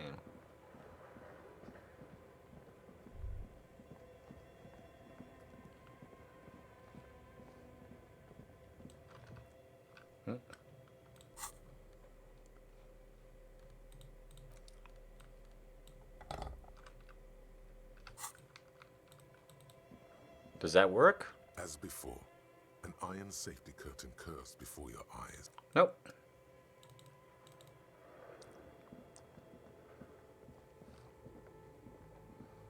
Man, imagine renting out a business and just using, like, that space for nothing.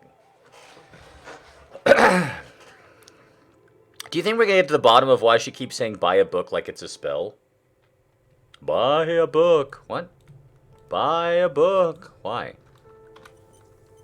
Yeah, save in case the bear eats me. I'm not okay with this. A thick layer of coal dust covers the furnace, coloring it pitch black. Looks like this furnace has a face, and it's a face of agony. Let's look inside it. It's dark and grimy here. In the darkness you can hear chatter. It's coming from above. A voice or several voices talking to each other. Near the smoke chamber, upstairs. I'm out of beer. What are you doing? I'm hallucinating. Or maybe it's the entity. I'm not sure, Kim, but I can hear someone talking upstairs. Wait, really? Maybe it's coming from behind those safety curtains we saw upstairs.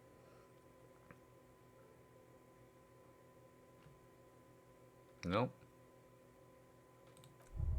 Oh my god. The hollow ring echoes through the furnace. I'm not going to kick anything else. God damn it. I've had to use 2 health kicks because I've hit metal stuff. Looks like it. Looks like an old central furnace used to heat the building. It's connected to the chimney. No one has used it in ages. No signs of any recent fire. Why would I smear my hands with coal? A lush layer of coal now covers your skin. You feel the spirit of Ramut Karzai, ancient hero of Gra, pulsing through you. All that's left is to cover your face in war paint. No, let's not express ourselves like that. Yes. How grown up. The furnace agrees. The lieutenant seems relieved as well. I'm sure he does.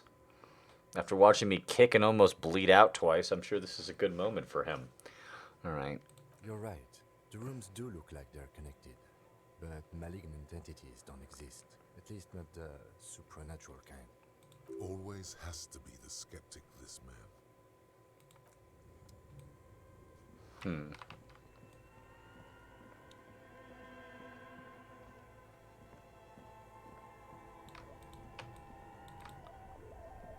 2 cables up. Don't rip the red one out. An electric sizzle. The room is slightly quieter now. Something close to you dies with a... Why did you do that?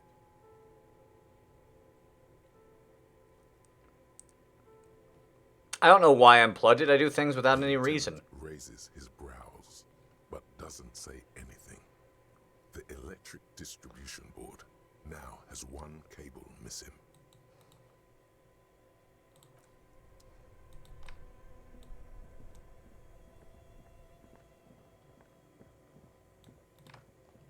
You see the loom. The bear looks oddly realistic.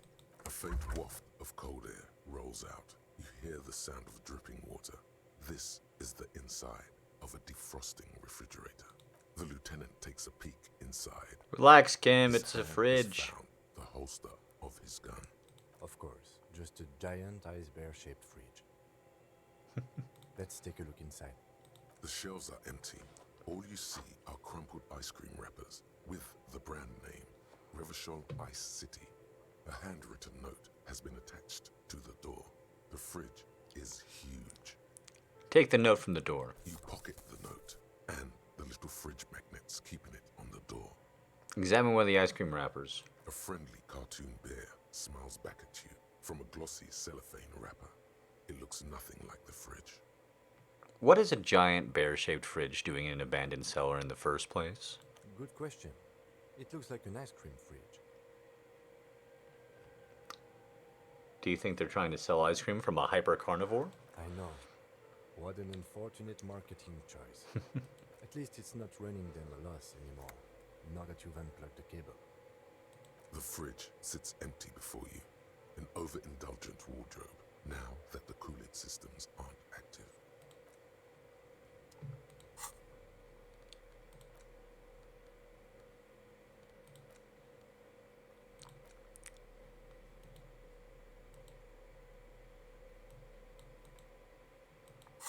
script is written with a blue pencil on a piece of lined office paper. The kitchen magnets have left spots on its surface. Does it say anything interesting? This is tangential at best, but the lieutenant's detective instinct is still active. Let's read the note. Someone has scribbled, S. I can't believe the off-site copy is still here. The illiterate ginger kid keeps stealing stuff from the studio, so I had to hide it. Oh, shit! You'll find the filament memory with the off-site copy in the frozen ice cream maker. Please take it home, ASAP.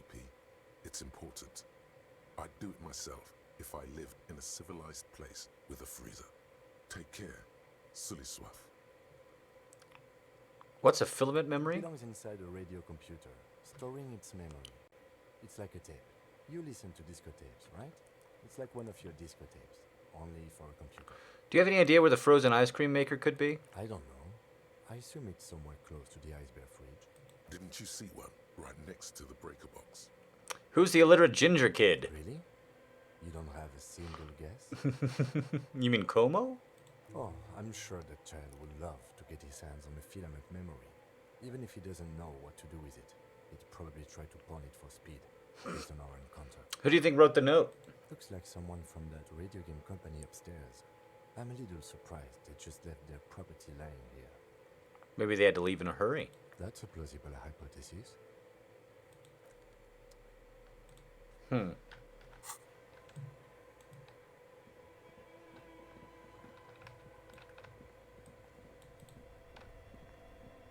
This orange machine is dead still. It has a hand-cranked ice cream churner and an electric freezer. The ice around it slowly melting. Let's turn that crank. Turning the crank feels oddly satisfying, like stirring your childhood dreams. In the distance, you hear water dripping. It's all gone now. You'll never become a poet or an entrepreneur. Jesus Christ. Turning the crank is all gone now. Jesus Christ. You'll never become Both cables are unplugged. Somewhere, a machine hums along with the current. This orange machine turning the crank is all gone now. You'll never become a poet or an entrepreneur. Well. Fridge is back on. Do I put the filament in here? I guess it was sitting out, so. The bear's eyes are still glowing red, watching over all. I guess that's that. I thought we were going to solve at least one little fucking mystery tonight. All of our side quests and everything that we did, but I think that that's going to have to fucking do it. I'll be back real soon to play some more. I had a great fucking time tonight. Sorry that we're not leaving on a higher note, but I can just kind of feel the tired seeping in. We've been going for a little over 3 hours, and, you know, it's a nice night. I had a really great time. I guess the first thing we'll do is head back in here, and then next stream we'll try and get to the end of, like, Sylvie and reuniting those two, maybe getting those papers back. Maybe we talk to the kids, see if we can find the filament memory, although I don't think that's going to work without drugs. Oh, thank you very much. That's very sweet of you, Aaron. Let's turn off our flashlight. Yeah. And threaten everybody with a crowbar. Okay, I had a lot of fun. Save that shit. Yeah? Alright. I will see you guys very soon. Thank you again for everything. Good night, and talk very soon. Goodbye. Had a wonderful time. Bye.